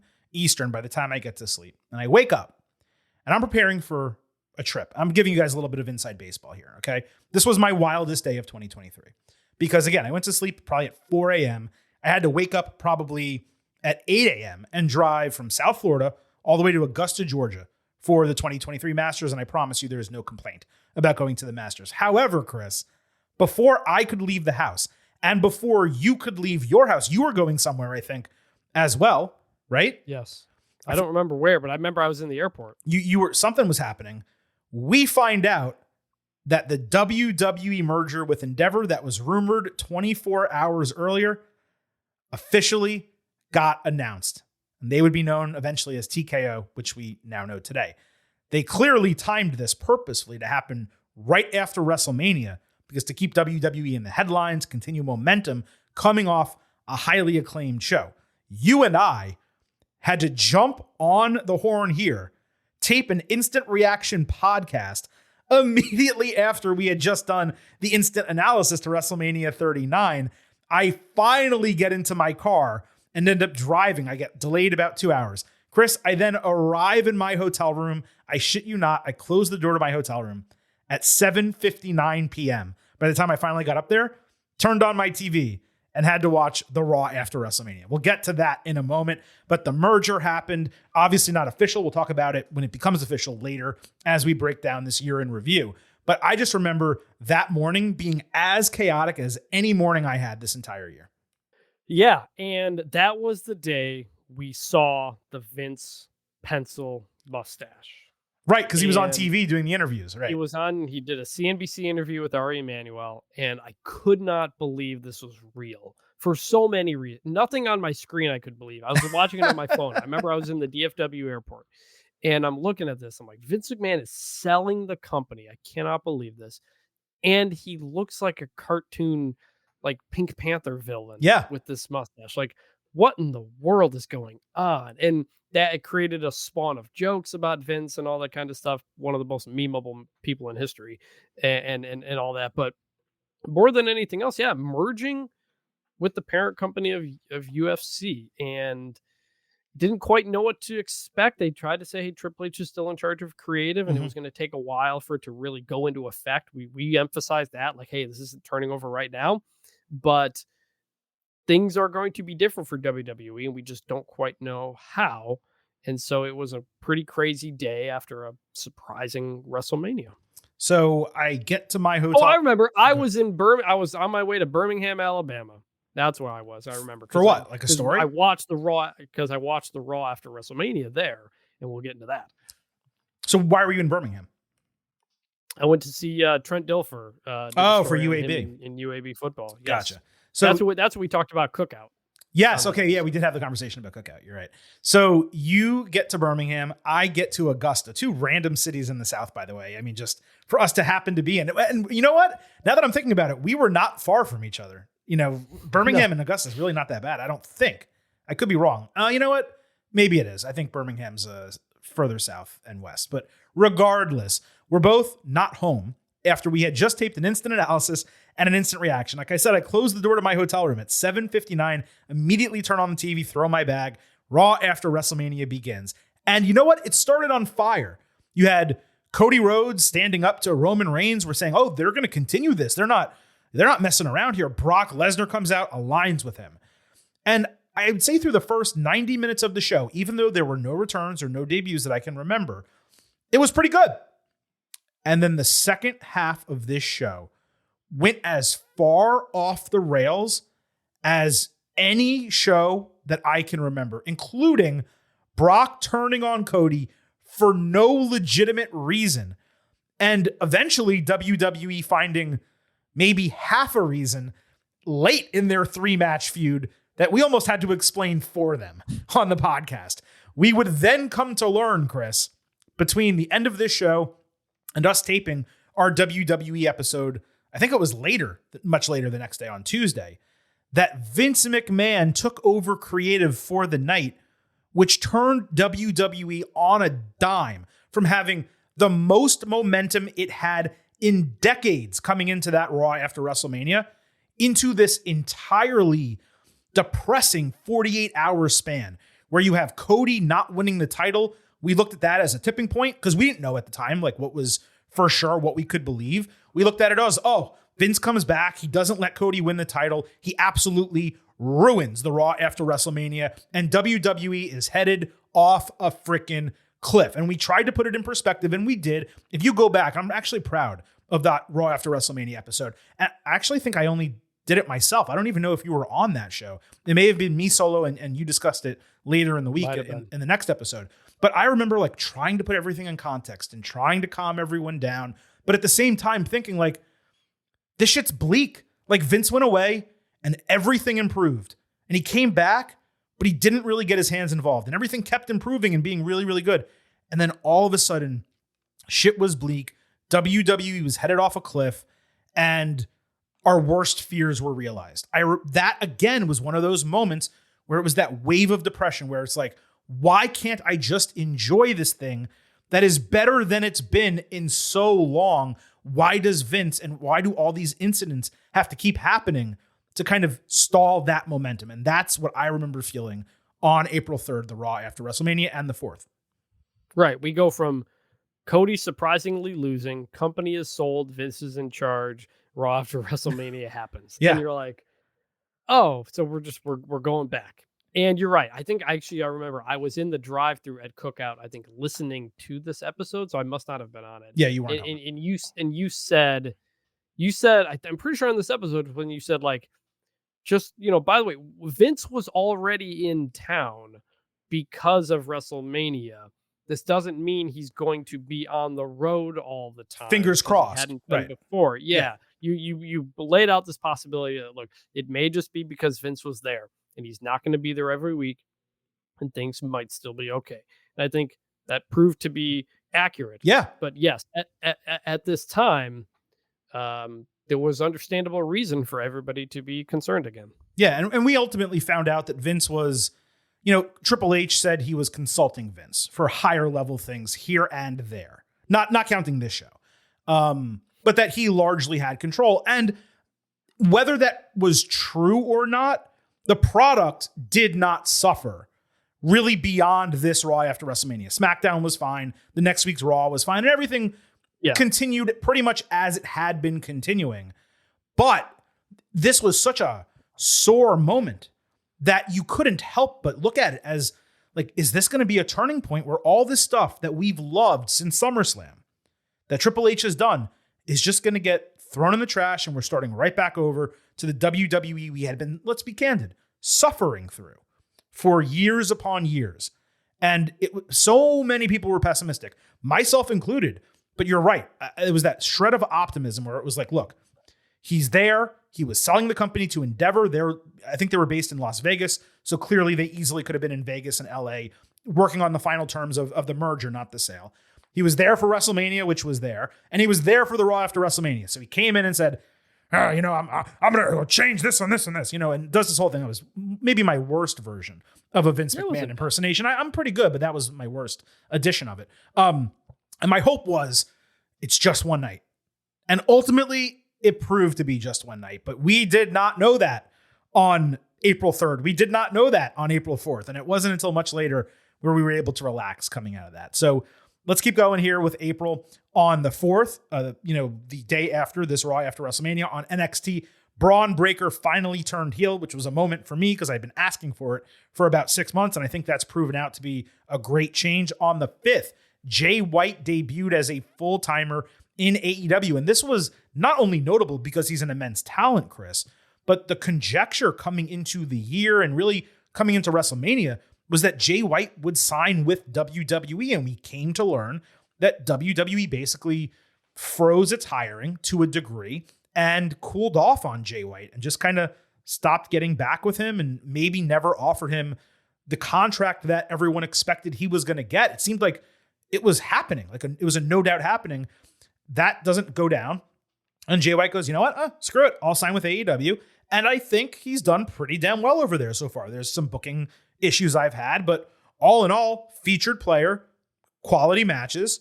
Tough not to like what he's done in AEW. See, that's interesting because I would disagree with that point. It was a huge get for AEW because as soon as he came in, as soon as they got him, I thought this is a main event type of guy, a world champion type of guy. WWE didn't get him for whatever reason. It's another shot in the arm for AEW. Mm-hmm. And he's been mostly kind of just a high mid card forgettable to me. He had the MJF stuff which went on a bit too long. It dragged and dragged and dragged for a little bit. And the match between them was odd to lose to a one-legged MJF. Yeah. But he's a guy I thought could immediately shoot to the top of this company and get in the mix. And instead he was doing the tag team thing for a while. And and Jay White just does not feel as big of a deal yet as I think he should be. It's better now than those first handful of weeks and months when he got there, but they didn't ride that momentum right off the bat, I don't think. Yeah, I agree. Yeah, let me clarify. I agree he should be and could have been a bigger deal in AEW in 2023. No question about that. But he had some incredible, those FTR matches were top tier, with Juice Robinson that they had. The one in particular on Collision was outstanding. And he's wrestled a number of great matches, had a number of really solid promo segments, both behind, the stage, backstage, behind the stage. Who says that? Both backstage and in the ring as well. But you are correct in that he's not being used to the fullest extent of his abilities. And that match with MJF really did set him back because he lost to a one-legged man. I mean, let's just be candid about what happened in that match. And we'll talk about that in a little bit. So I agree. And I do think that the better fit for him ultimately would have been WWE, but it is what it is, and what happened is what happened. And maybe he looked at it as, look, I plan to come over here. They're not either giving me the time of day, or they're not as enthusiastic about me, or they're not willing to act and sign me right now like they were going to.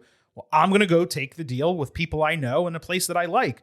And I'm going to go to AEW, and maybe, I don't know how long his deal is, but if it's a 3-year deal, he turns around and maybe he does sign with WWE coming up. But I think they needed something that was different. And Jay White did bring that, especially early in 2023 up to the mid-year point. That's the way I saw it. On the 12th of April, Jeff Hardy returned to AEW off his DUI and really hasn't done anything since. On the 24th of April, Chris, CM Punk briefly appears backstage at WWE Raw in Chicago, only to get kicked out. I think it was once Triple H found out he was there or something like that. Someone called him and he's like, yeah, you should probably go, Phil, like get out of here.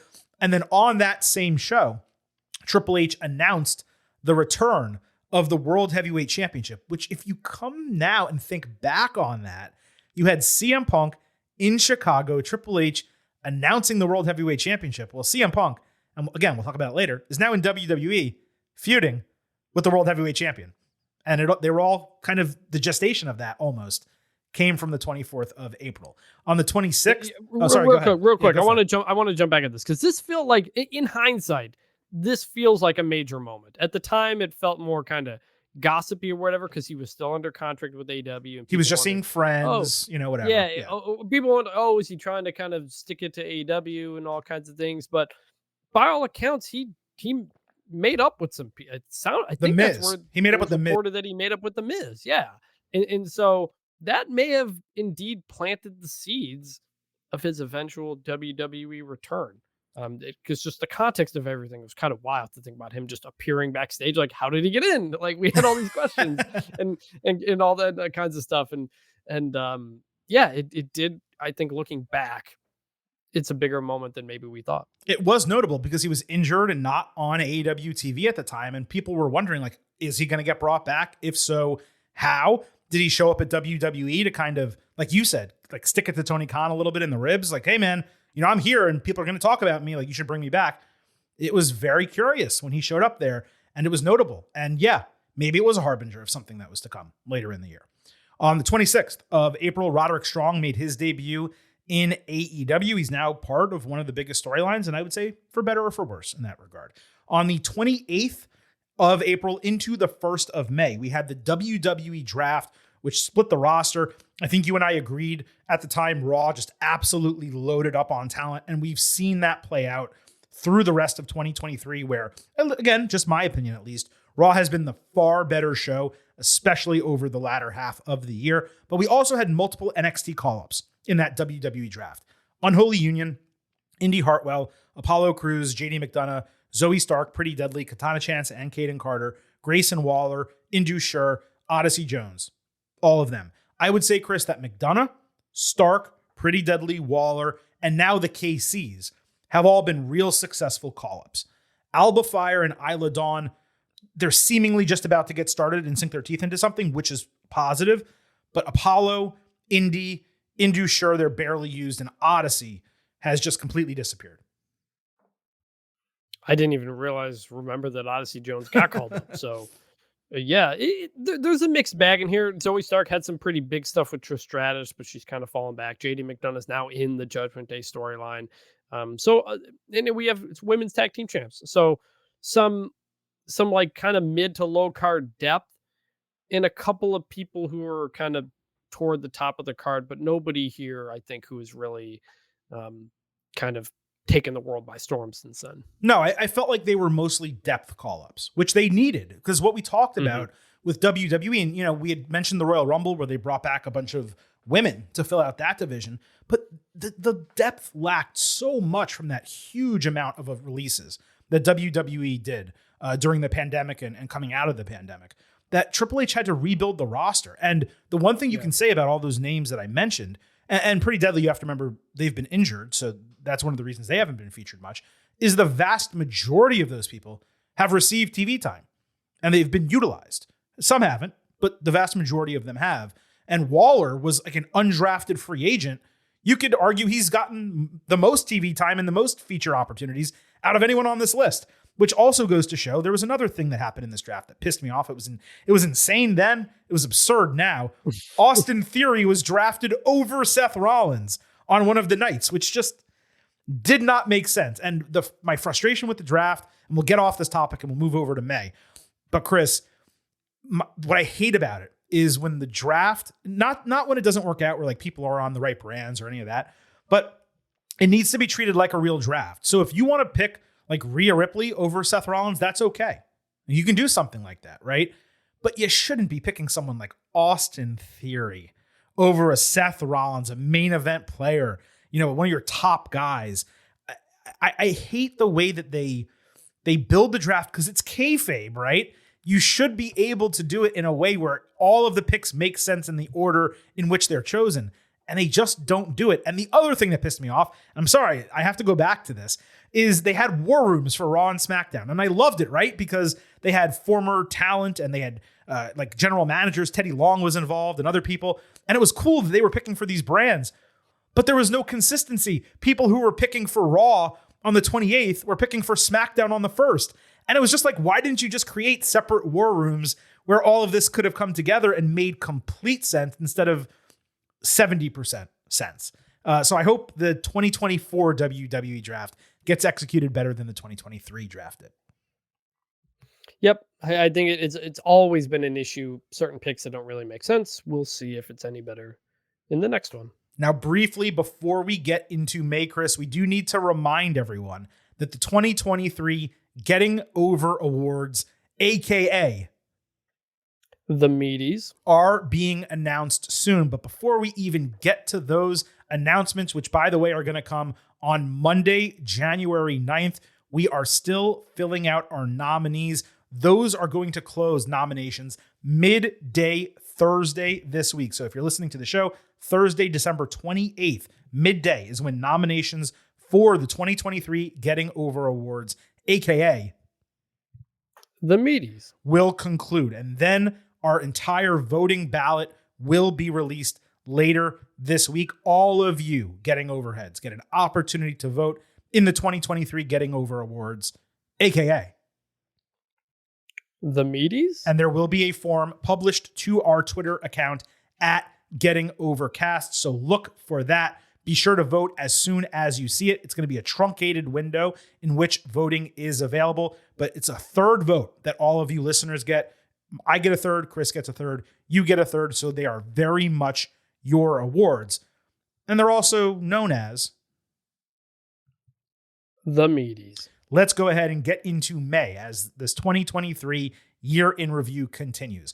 On the 2nd of May, Booker T got caught ordering DoorDash during entrances of the main event of NXT, and one of just the more fun viral moments of the year. It was later revealed that he ordered chicken parmesan from TGI Fridays, which is not necessarily the place that you should be ordering chicken parmesan from. We had a nice conversation about that at the time. On the 3rd of May, Olympic gold medalist Tamara Mensah-Stock signed with WWE, but we've yet to hear from her or see her or anything like that. So who knows whether that's going to come to fruition. On the 5th of May, we had an absolutely wild edition of SmackDown in Puerto Rico with Bad Bunny returning. I cannot remember, Chris, the last time a TV show basically gave me a heads up that a PLE was going to be awesome before it even happened. The crowd was so incredible for SmackDown that you knew Backlash would be outstanding before the show even started. Yeah, I mean, we knew it was going to be big. We knew it was going to be an exciting crowd and all that, but you're right. That did set the tone for like, oh man, when Bad Bunny has this match, that's going to be pretty crazy. So we had the 6th of May, Backlash in Puerto Rico. Io Sky got one of the best reactions of her entire career and fully established herself as a main eventer despite losing to Bianca Belair. And I believe our reaction was, it's really tough to change decisions, like change booking decisions in the middle of a match. But if there was ever a time to do one, it was there. Give Io the title, get a big pop. It all worked out for Io later in the year. Seth Rollins gave Omos his best match ever in a randomly booked match on the show that even Seth didn't understand why he was fighting Omos. Zelina Vega got an incredible reaction and had a great entrance wearing a Puerto Rican flag. Maybe the entrance of the entire year, you could argue, came for Bad Bunny. Incredible pops for Carlito and Savio Vega in the exceptional match with Damian Priest, which did not main event because Cody and Brock Lesnar main evented Brock in a full Crimson Mask in that moment. I think I'm going to remember Backlash, Chris, more than anything else for the Bad Bunny entrance. Oh, 100%. Not only did it not main event, it was the 5th match of 7 matches. You had the Bloodline match, 6-man match. Right. After looking back, and I think we said at the time, I could not believe Bad Bunny, Damian Priest was not the main event. Wait, what was that match? It was the Bloodline against Kevin Owens, Sami Zayn, and Matt Riddle? Was that it? Yes. Okay. Yep. Yeah. I have no memory of that match. Yeah, me neither. Very little match of the Cody Brock match. Shoot, this is the Bad Bunny stuff is what I remember. I've watched that entrance like 50 times. Yeah, me too. Like the drone usage of that was so cool, and it set everything up. The crowd reaction was incredible. Everybody knowing it and singing along with his music, and he coming out with the shopping cart of weapons just really set the tone. And Damian Priest was awesome in this match. Bad Bunny has always been surprisingly good, but Damian Priest was terrific. The returns, the pops for Carlito and Savio Vega, like that is leaning into your audience. Again, just like with Sami Zayn in Montreal, it used to be such a trope for so long that you'd go to a town and the hometown person would lose. It was just like it was like a meme at some point. And instead they're going to these places and just leaning into the connections that the fans in that territory or country have with the person. We're going to get it again with Rhea Ripley in Elimination Chamber in Australia, I'm sure. And yeah, man, like this is how it's not international, but this is how you continue to spread WWE as a brand outside of the continental United States. And again, context here for people who don't listen to Bad Bunny. I don't listen to a ton of Bad Bunny either. He is like not Taylor Swift, but like one of the biggest musicians in the world. Like this is like, I think we compared it, this would be like Michael Jackson in his prime, like doing a match in WWE. He is gigantic. He is winning. What do you mean he's Grammys, not Taylor Swift? He's right. the number 1 most streamed artist in the world. She's the most streamed artist in the United States. Okay, I get he's bigger than like her. Taylor Swift, just globally. Yeah, yeah, so globally. Like, yeah, it really is just ginormous that he is not only just like participating in WWE, not only having a match, but wrestling well. It's one of the craziest celebrity moments in the history of professional wrestling, which has a lot of them. What's crazy is like, okay, so this entrance, I've watched this entrance just candidly way more than the Sami Zayn entrance at Elimination Chamber. But Me too.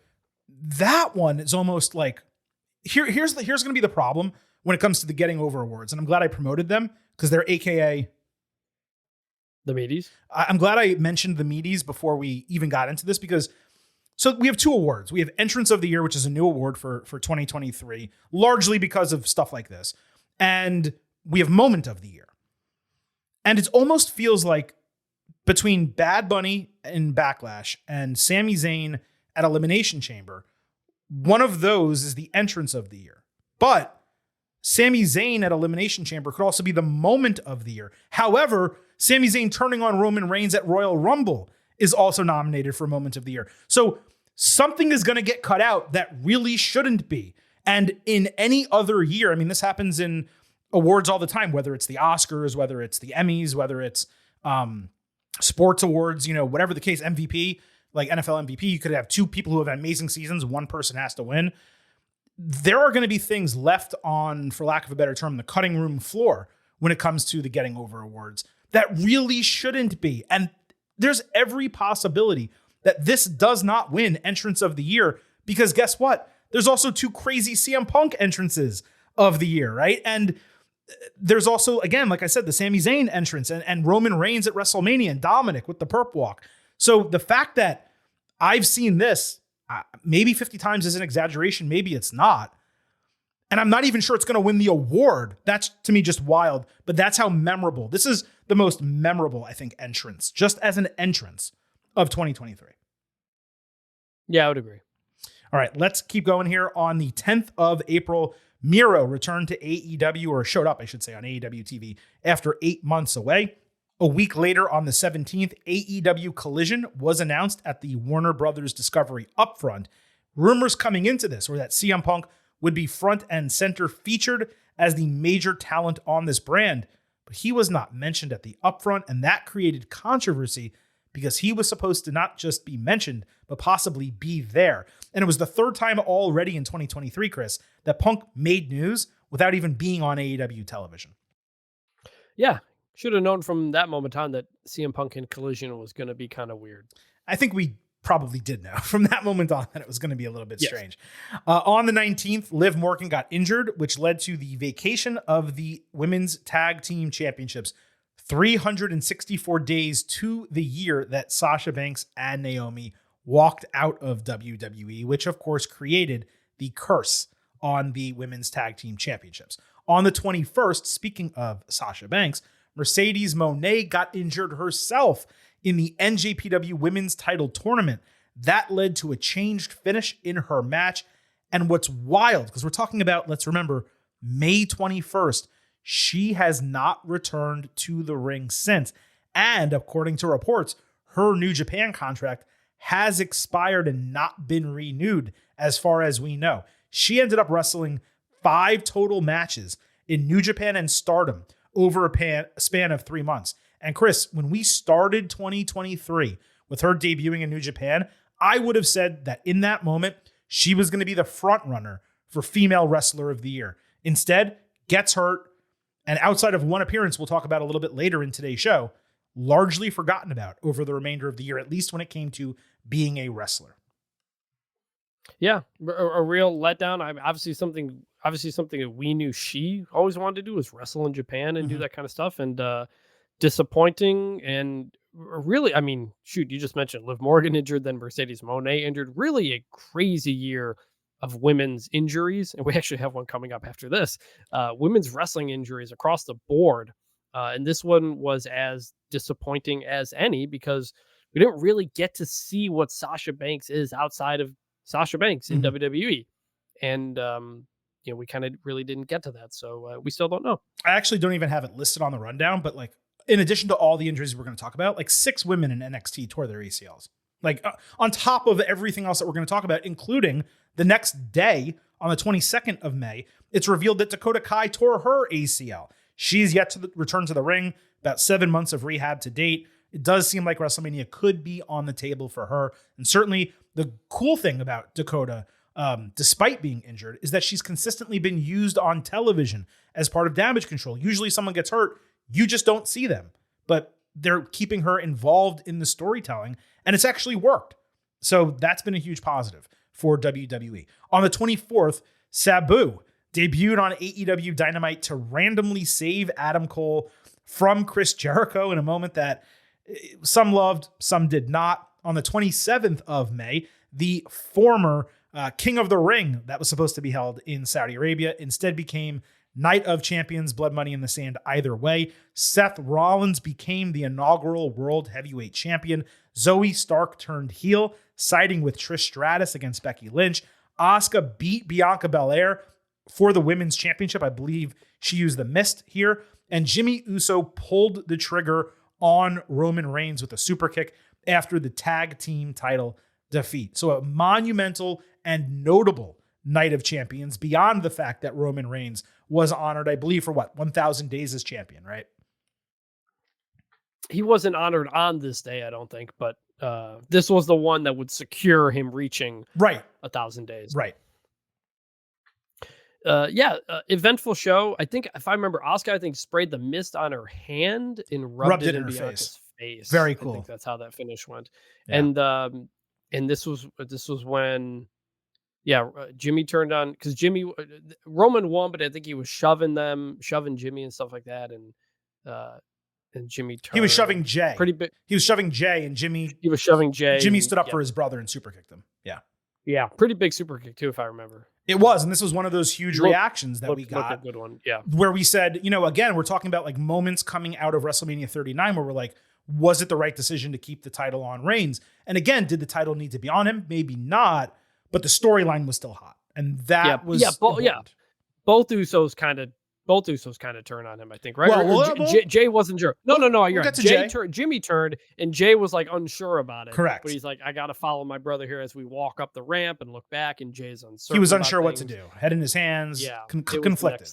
Yeah, conflicted. So the next day and night, we had AEW Double or Nothing and NXT Battleground. I believe Battleground was the afternoon and Double or Nothing was in the evening, but I'm not 1,000% sure about that. We had Adam Cole against Chris Jericho in what was one of the worst matches of the year. I think it's pretty fair and easy to say that. The unsanctioned match.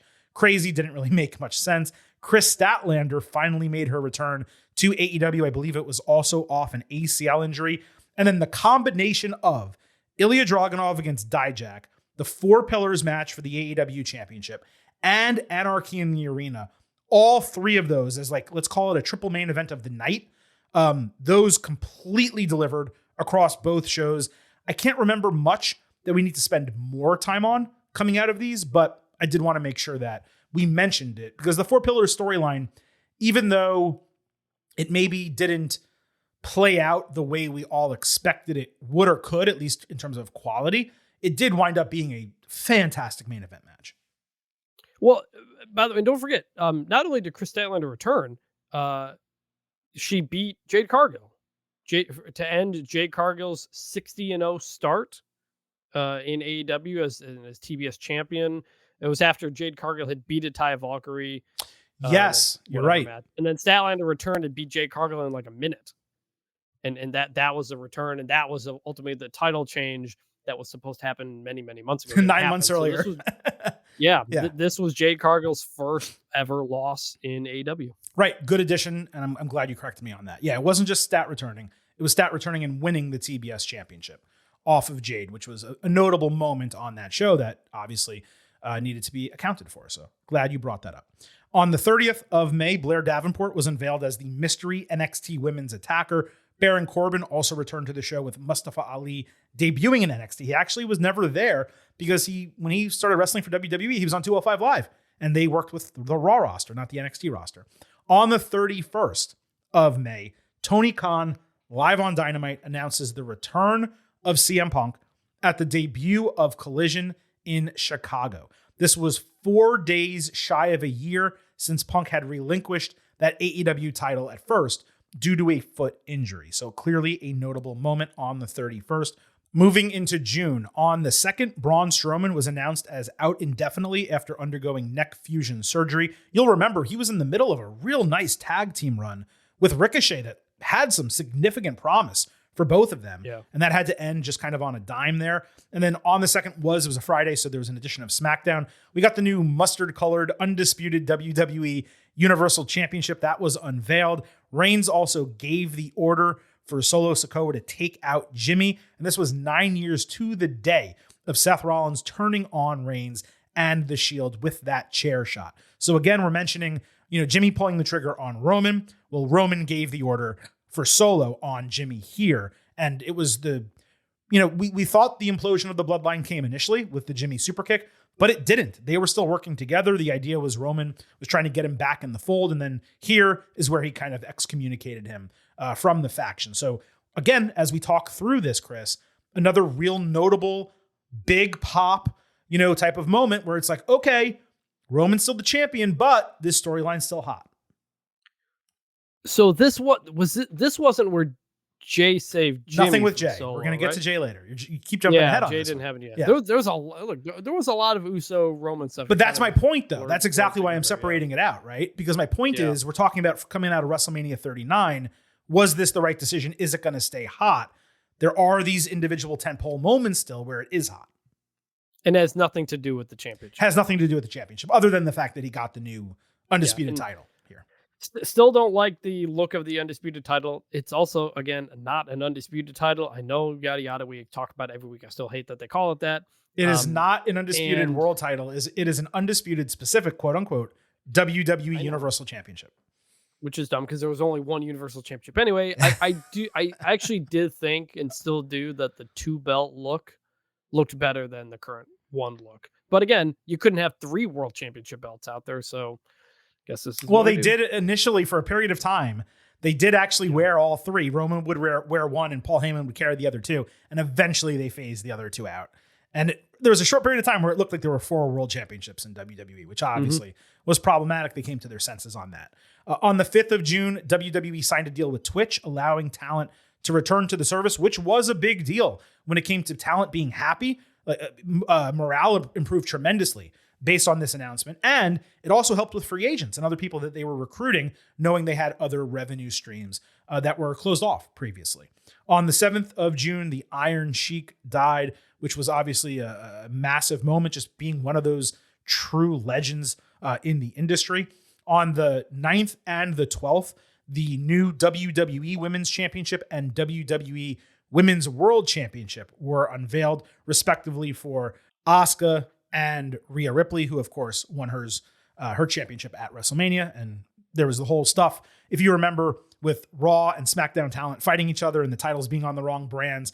They had to wait until June to make that change, despite the draft, let's remember, coming in late April. And then in early May, they had Backlash, where it was all messed up.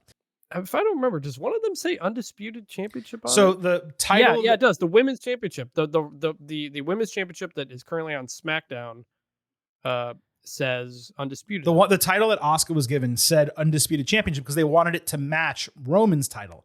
But that's the one I had a problem with. Undisputed. It's even less undisputed. Right. That's the one that actually is problematic to be called Undisputed for me. The men's, I had no issue whatsoever. But yes, the World Championships are on Raw and the WWE Championships are on SmackDown. They don't call it the Undisputed. It just says it on the belt. They've never said it out loud. It says it, and it makes zero sense why it says it on there. I just don't get that at all. On the 13th, Humberto Carrillo and Angel Garza returned to NXT for what ended up being a 6-month stint. On the 16th, finally, Chris, we can talk about what you want to talk about. Jey Uso pulls the trigger on SmackDown. He joins his brother against Roman Reigns, which was probably the best individual moment in the Bloodline story post WrestleMania, and undoubtedly the biggest pop that the Bloodline story has received for any moment post WrestleMania, all the way up until the end of the year. Yeah, this is one of the moments I remember when Jey Uso says, like, if you're out, then I'm out too. Boom, the super kick. Like that was a great moment. They nailed that turn right there. And for him to finally turn on Roman too, for Roman to be left with nobody, I guess except Solo at the time. This was a very well executed turn. If you were going to rank the turns, I think Sammy obviously number 1. Yes. This one number 2. Yes. Then the Jimmy number 3. Absolutely, yeah. This was number 2 only to Sammy, just because Sammy was at the Royal Rumble and it was building up and you knew Sammy was a babyface the entire time, right? But he had to extricate himself from the bloodline. But this was exceptionally well done, just across the board. And I want to put a pin in this one. So June 16th, okay? I want us to remember this date as we kind of go through the rest of the show and we talk about the bloodline. The next day, on the 17th, was the debut of AEW Collision and the return of CM Punk to AEW. And what's interesting looking back on this, which I think some people forgot, the promo he gave on this show was quite reminiscent of the promo that he gave on the First Dance when he actually made his AEW debut. And both of those are very similar, or I should say his eventual promo that he gave on WWE television on Raw was very similar to both of these promos. So he kept kind of like referring back to and somewhat recycling what he was doing in these debut and return promos. But I thought Collision was fantastic on its debut episode, and really the first month. It was a show that just looked and felt completely different from what we were getting on Dynamite. And for that first month of its existence, primarily, or at least in part because Punk was on the show, and also though because different talent was on the show, I preferred Collision to Dynamite, even though I wasn't watching it live and even though it was on a Saturday night. The only thing I remember from this CM Punk promo, I think he took a subtle Young Bucks reference, but not much. And then he said that David Zaslav loved him because he's one Bill. Who's the head of one Bill Phil. Yeah, who's the head of WBD, which might be the most heelish thing he's ever said. So it's Yeah, and Collision to start was fun. It was like the wrestling show. Early on, it felt like they tried to establish Collision as the wrestling show and Dynamite as the storyline show, and they've kind of kept up with that, but changing in talents has kind of changed things around, and Punk's whole thing changed it too, but it was a good start. No doubt about it. So on the 19th, Tommaso Ciampa returned to Raw after 8 months with No One Will Survive as his entrance, which was really the highlight of it. On the 20th, Gable Steveson debuted in NXT. This despite being drafted to Raw like a year earlier and never actually appearing on Raw or doing really anything in WWE. On the 21st, MJF and Adam Cole, who is basically the number one contender for his title, MJF's title, are announced as the first team for the AEW Blind Eliminator Tag Team Tournament, which somehow included tag teams that were very familiar with one another. Wasn't that blind. But kicking off the Brochacho friendship, this is an angle that, of course, is still going today. And for any faults, it's still probably one of the most notable storylines of the year. Whether it's one of the best, I think, is up for interpretation. Yeah, and I think we talked about at the time, like you could have put in just like a little bit more effort in terms of some of the blind draws to make them less obvious, but it was interesting. And at the time, like these are two of the most over people in your company. Put them together, see what happens. And it turned out to be a pretty good decision, I think. Yeah, for sure. It's made for good television. There's no question about that. On the 25th, a few days later, we had AEW NJPW Forbidden Door. The Adam Cole match actually got canceled because he got sick. He had an illness. MJF and Hiroshi Tanahashi actually disappointed on that show. But Ospreay and Omega, they put on another extraordinary banger, another match of the year contender. No question about it. Bryan Danielson then broke his arm in that match against Kazuchika Okada. And we were kind of coming out of that thinking, man, it was really good for large parts, but it did not live up to our expectations of being great. And instead, we're going to have them rematch early in 2024 at Wrestle Kingdom 18, and that's a huge positive. But coming out of Forbidden Door, it was not really one of the highlights, which we thought it was going to be. No, it was still great. I'm not trying to say it wasn't great. It was still a great match. It just wasn't as great as I expected it would be. Yeah, I'd agree with that. Moving into July, on the 1st, we had WWE Money in the Bank in London. Damian Priest won the men's briefcase, still holds it. It's actually, Chris, the longest tenure with the briefcase for a male superstar since Seth Rollins in 2014, which is great. Shayna Baszler turned on Ronda Rousey. Let's remember, this storyline was supposed to really start in January and not conclude at WrestleMania, but have its biggest moment at WrestleMania. And here we are, where they finally turn on one another in late July, or early July, the first day of July. Drew McIntyre also returned to go face-to-face with Gunther after he beat, I think, Riddle to retain the Intercontinental Championship. John Cena surprised with the big, just showing up, number one. But number two, the WrestleMania in London tease, which was one of the biggest pops of 2023, even though we know the chances of that happening are probably slim. And Io Sky won arguably the best women's Money in the Bank match ever. Lastly on the show, Jay pinned Roman for the first time in nearly 1,300 days in that tag team match, the Usos over the Bloodline, Roman and Sikoa. The Bloodline Civil War is what this was called, Chris. Yeah, good show. And yeah, Jay getting that pin over Roman, which they kind of hyped up coming in and during the match, turned out to be a pretty big deal. And this really kicked off the momentum for Jay's singles career for him to be the one to get that pin. Yeah, no question. And this also continued a string of immensely strong WWE shows coming out of WrestleMania. Like, you need to remember, like, Night of Champions was maybe a slight downer, but they had Backlash and Money in the Bank. And you're just like, holy crap, they are still absolutely rolling. So coming out of Money in the Bank the next week, we had the trial of the Tribal Chief on SmackDown. And this was a pretty damn uneven segment, Chris. And again, I want to remind, we talked about June 16th and July 1st, this Money in the Bank moment, Jay pinning Roman. Here we are, July 7th. And this was kind of uneven. And for me, it possibly served as like a harbinger of what was to come with this storyline over the latter half of the year. Didn't know it then. Seems like it might be the case now. We'll come back to that. On the 14th, we had Shotzi shaving her head on SmackDown for her sister who was fighting cancer. Also the first time that we saw Bobby Lashley with the Street Profits together 5 months later. Still really nothing between them. On the 17th, federal law enforcement executed a search warrant on WWE Chairman Vince McMahon as part of their ongoing investigation. He was served with a grand jury subpoena. On the 18th, Dominic Mysterio won the NXT North American Championship, ending Wesley's 265-day reign. He became the first wrestler in WWE history to compete in the main event of NXT Raw and SmackDown, all in the same week. And the long and short of it, I don't think we need to spend much time, but Dom had a great run with the North American title, 2 of them. Actually, it helped enhance him and really develop him as a character and as a wrestler over the latter half of 2023. He's not going to win, but he has a case for Wrestler of the Year in 2023. And I think this week was kind of a key highlight of that. I would say that I don't think he's going to win, but he has a case for breakout wrestler of 2023. That too. I wouldn't say necessarily for wrestler, but I digress.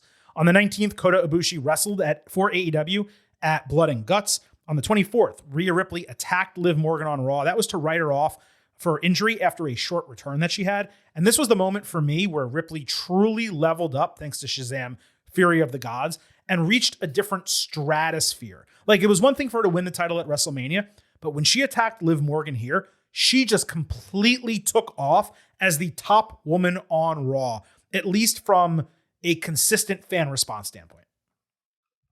Yeah, because we hadn't seen her dominate that much even since winning the belt at WrestleMania. We needed some signs of that, and this did that. Yeah, it did. On the 28th, Rey Mysterio suffered a concussion live on TV in a match with Santos Escobar. This was on SmackDown as part of the United States Championship Tournament, and that whole thing kind of got mixed up on the same show. Sonya Deville tore her ACL. That kept the women's tag team titles in flux. As we mentioned, women injuries all freaking year long. On the 29th, CM Punk introduces the real AEW title on Collision, with Ricky the Dragon Steamboat announced as a special guest referee against Ricky Starks. MJF on this episode, Chris, also took his first pinfall loss in 14 months. This was almost the conclusion, I believe. It was the conclusion of that blind tag team tournament because they got the title match against FTR. FTR retained. MJF, surprisingly, though, was the one to take the fall. I just remember that being notable and the episode being pretty solid as well. Yeah, was this the one where we thought MJF was going to attack him and he didn't? I know they did a few. Well, it was here. We figured they'd lose the match. Then MJF would attack him, stay heel. Yeah. And that was ahead of All In is what we thought would happen. Yeah. They'd have a 1 month build, basically. It was there in that moment. On the 30th, NXT Great American Bash, Ilya Dragunov and Carmelo Hayes put on another match of the year contender. We also had Baron Corbin and Gable Steveson just absolutely stink up the joint, with fans turning on Gable the second he got in the ring. I don't remember. Did you see this? Did you watch the show? I didn't see the whole thing. I saw clips of it, and Gable Steveson, I think, is training for the Olympics now. So it didn't. Yeah, I think he's back there doing that. So hasn't really worked for someone they put a lot of hype behind. Total failed experiment. Absolutely. On the 31st, Gunther briefly lost his first match in 16 months in a beat the clock challenge to Chad Gable on Raw. Ultimately, they restarted it and Gunther won. Moving into August, on the 2nd, the Elite, Kenny Omega, the Young Bucks, and Hangman Page all signed multi-year deals to remain with AEW after they claim they seriously considered, as a group, leaving for WWE. They said it was a group decision. They all decided to stay. And look, I think it would have been interesting to get Omega in WWE. I just think AEW is the right place for Hangman Page and the Young Bucks. I'm glad they stayed. Oh, me too. I mean, if they didn't stay, what the heck is AEW? It's all Elite Wrestling after all. And after they had already lost Cody at that point, with what later came in the year, man, if they had lost the 3 of them, I'm not sure what would be left. 4 of them, but yeah, no, I totally agree with you. Yeah. On the 4th of August, Rikishi, Afa, and Sika finally appear for the Tribal Combat video package on SmackDown, which preceded SummerSlam. So let's just go right to SummerSlam on the 5th. Logan Paul beat Ricochet with Samantha Irvin, announcing him as the winner. Cody Rhodes bests Brock Lesnar and gets an impromptu handshake, this was, by the way, Brock's longest match since the prior SummerSlam. LA Knight got a massive pop for winning a battle royal people said was an insult to include him in, even though they built the entire match so he could win and get a pop. Baszler and Rousey did the MMA rules match, which completely fell flat. McIntyre and Gunther had a total banger. Incredible storytelling in Rollins Balor, but as we've mentioned ad nauseum on the podcast, a missed opportunity to put Finn over and wrap up that 7-year storyline. The second time in 2023 where Balor was on the wrong side of a booking decision, the first being at WrestleMania against Edge, as we already mentioned. Io Sky on SummerSlam cashed in her Money in the Bank briefcase to win the women's title moments after Bianca Belair beat Asuka. We rolled our eyes that Bianca beat Asuka, and then all of a sudden, Io comes flying in, wins the title 1 year after debuting on the main roster, despite nearly leaving WWE and returning to Japan. I'm going to pause here because we have one other thing to talk about. But SummerSlam, with all of this said, with the exception of Baszler and Rousey, banger show with a lot of big moments. Yeah, I mean, I was there. It had a lot of big moments. The three that stand out to me were LA Knight winning, huge, crazy pop for that. People were going nuts. LA Knight shirts everywhere. Everybody wanting Finn Balor to win, and a couple of really good false finishes in that match where we thought Finn was going to win. And then Io cashing in, which was pretty cool as well. Those some high highs and some low lows as well. The MMA rules was one, and was the main event. Main event, Tribal Combat. It was panned. Roman and Jay just failed to deliver to expectations.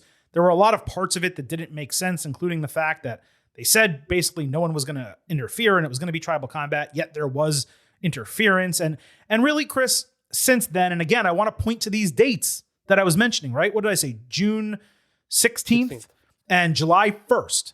And we're saying, this thing is still hot, this Bloodline story. And then August 5th rolls around.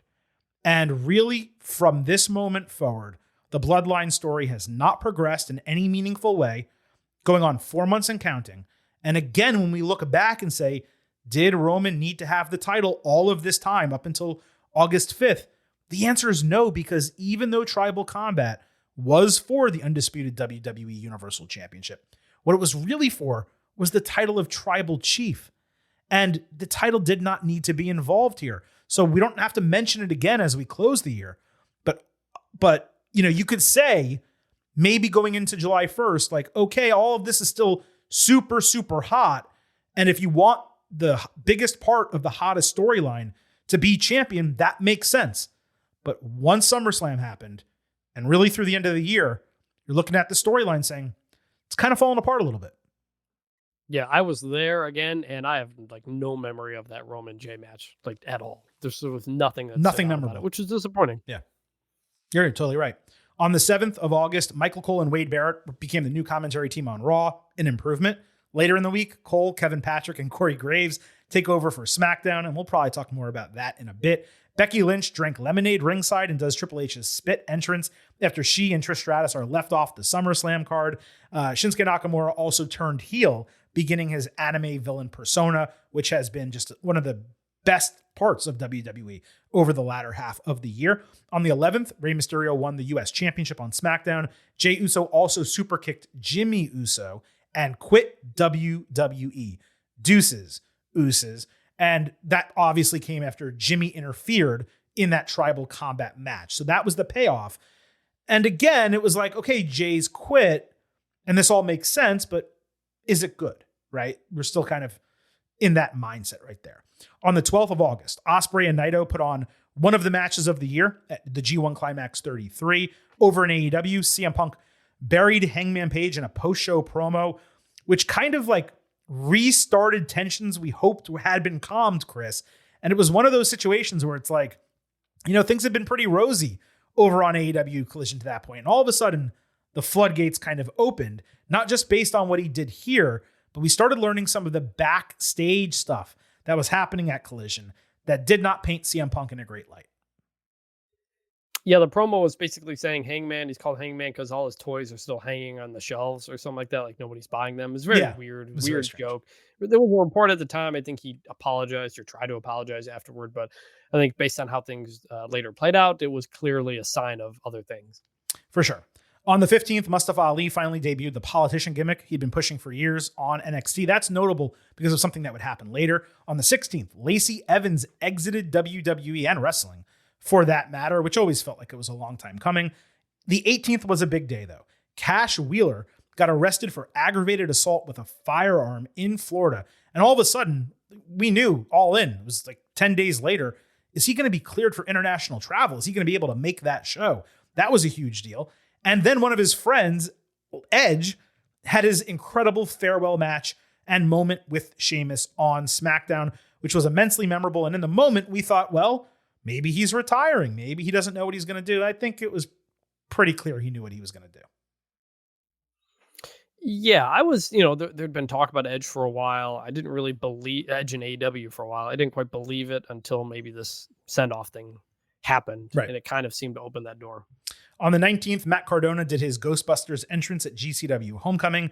On the 21st, Chad Gable handed Gunther his first legitimate loss in 16 months on Raw. I believe he won that match via countout. And then the month really took a turn because on the 23rd, Terry Funk died. And on the 24th, Wyndham Rotunda, Bray Wyatt, died unexpectedly at age 36. And this just threw everything and everyone in professional wrestling for a loop, not dissimilar from what happened with Jay Briscoe earlier in the year, and not dissimilar from what happened with Brody Lee, a couple of years earlier than that. Everything changed. The 25th, WWE held a special SmackDown memorial for Bray and Terry, and it just hit. And I think the entire wrestling world was completely crushed by this. Yeah, it was terrible, and we did a long tribute show to them as well. And I thought WWE did a really nice job with the tribute they did. The video package was really, really well done. Brought me to tears both times they played it. Eric Rowan was there, I think, on Raw with the rocking chair. Just incredibly sad. Bray, one of the most creative guys in the history of wrestling. A lot of moments, a lot of memories. A guy, again, only 36, guy who could have done this for a very, very long time. And a lot was lost there. And, Seth Rollins has made a point to continue sharing his memory and Brody Lee's memory as well, even just recently, because Brody Lee's birthday was recently. So just really sucks, and something I don't think we'll ever really get over. I try not to put over our stuff too much, and it feels weird to self-promote this, but I loved our tribute episode to those two. I think it's one of the best episodes we've done in nearly 4 years of this podcast. So if anyone wants to get tear-jerked a little bit, go find that episode in our archive and listen to the tribute to Bray Wyatt and Terry Funk. I highly recommend it.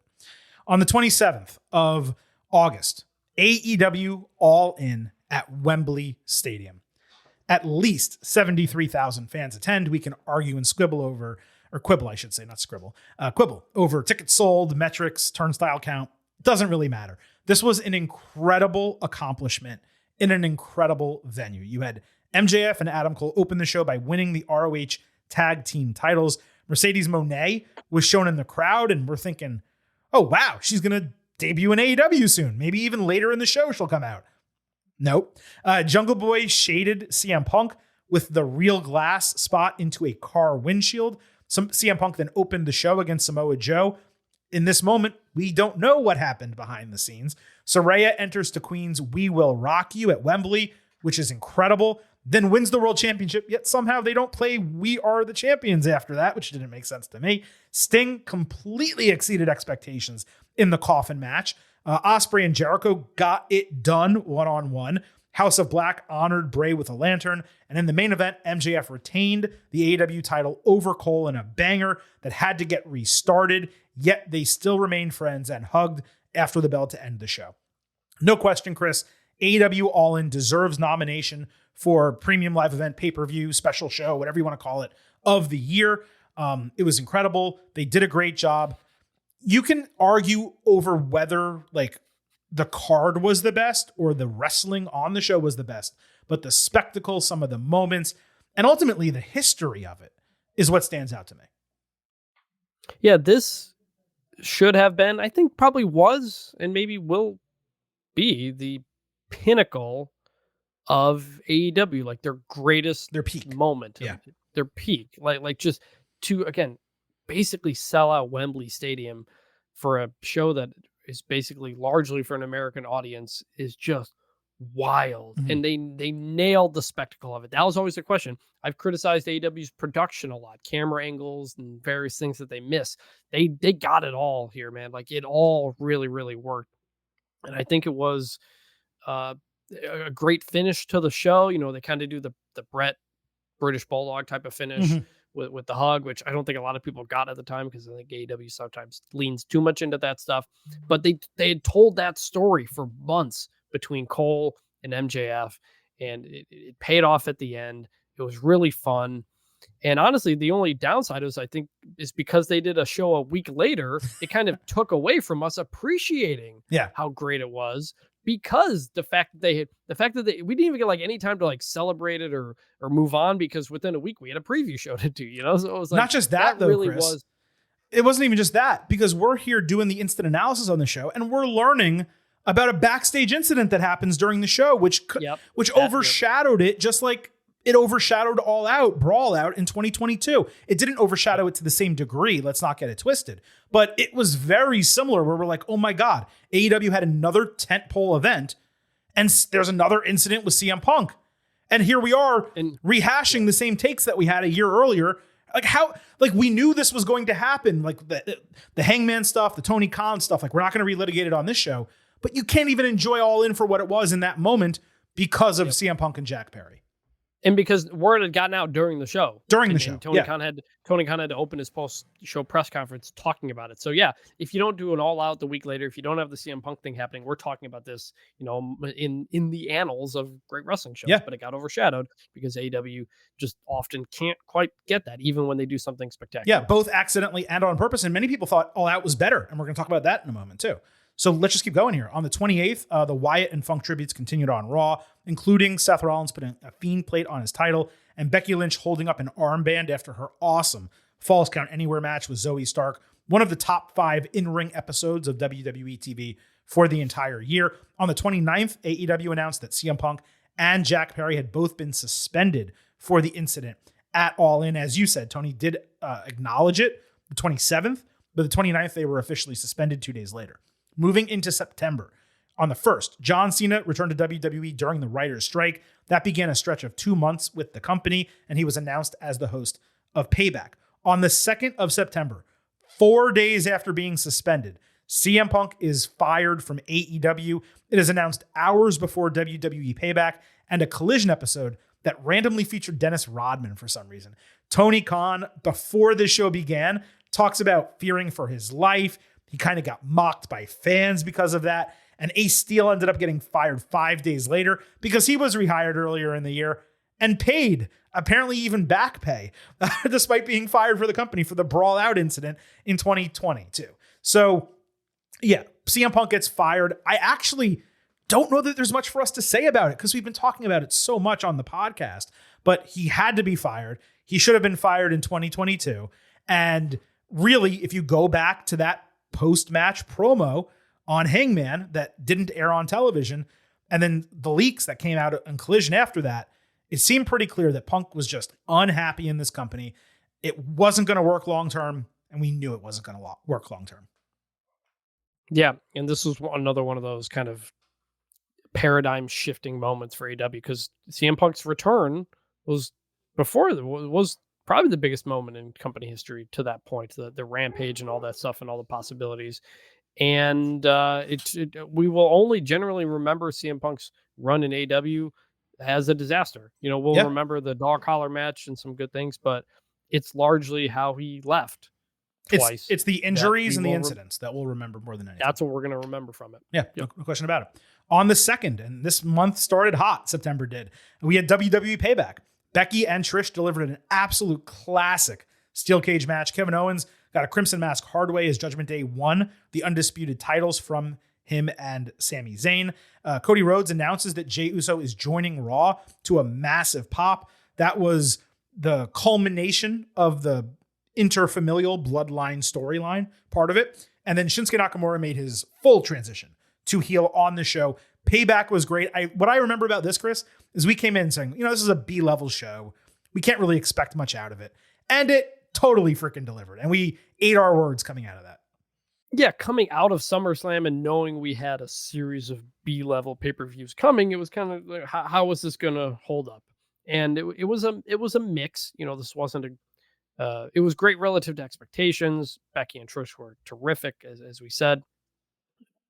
tag team match with Kevin Owens and Judgment Day was way hotter than it had any right to be. And it was real solid. And it was a good bounce back from a up and down SummerSlam. Yeah, no question. So the third, as mentioned, a week after All In, was AEW All Out. And by the way, that schedule is apparently continuing in 2024, I guess for better or worse. Hot and Flexible debuted. CJ Perry, I'll say her name this time, debuted in AEW. Bryan Danielson stepped in for Punk and has a tremendous strap match with Ricky Starks, even though his broken arm from the Okada match is not completely healed yet. We had Omega and Konosuke Takeshita put on an absolute banger on the show. Orange Cassidy and Jon Moxley had a great match in the main event. This completely exceeded my expectations coming out of All In. And straight up, I thought this was a better, more enjoyable show, not counting like the venue and the pomp and circumstance. But as a wrestling show, I thought All Out was better than All In. It was better wrestling, but to me, it wasn't a better show because pomp and circumstance is part of the whole deal. Mm-hmm. And I just kept thinking, like, we could have combined this if you had taken some of the stuff you had on All Out, the best of it all, put it on All In. It doesn't have to be. You don't have to make it a 5-6 hour show at Wembley, but you throw in a couple of these things there. You make that the tent pole, and it's still up there for show of the year. But yeah, again, it was important for AEW to have this good show to bounce back from the CM Punk news and all the negativity and be like, all right, like this company's going to keep going. And I think that's a theme of 2023, which was people are counting AEW down and out, and here comes Bryan Danielson to try to save it. That's a great point. There was a lot of negativity back around AEW out of All In, and I'm not saying they fully reversed it, but they're like, look, we don't need CM Punk, and here's proof of that. And I wouldn't be surprised if Tony gave some type of rah-rah speech to the group of like, hey, let's go show what we're about. And they proved it with All Out, that they can be just as successful as they were before him, after him. And one more thing, Bryan stepping into the role, which I'm glad you noted. You know, he stepped in for Punk in the match, but he also stepped in as somewhat of a locker room leader, even though Punk was in that role and never should have been.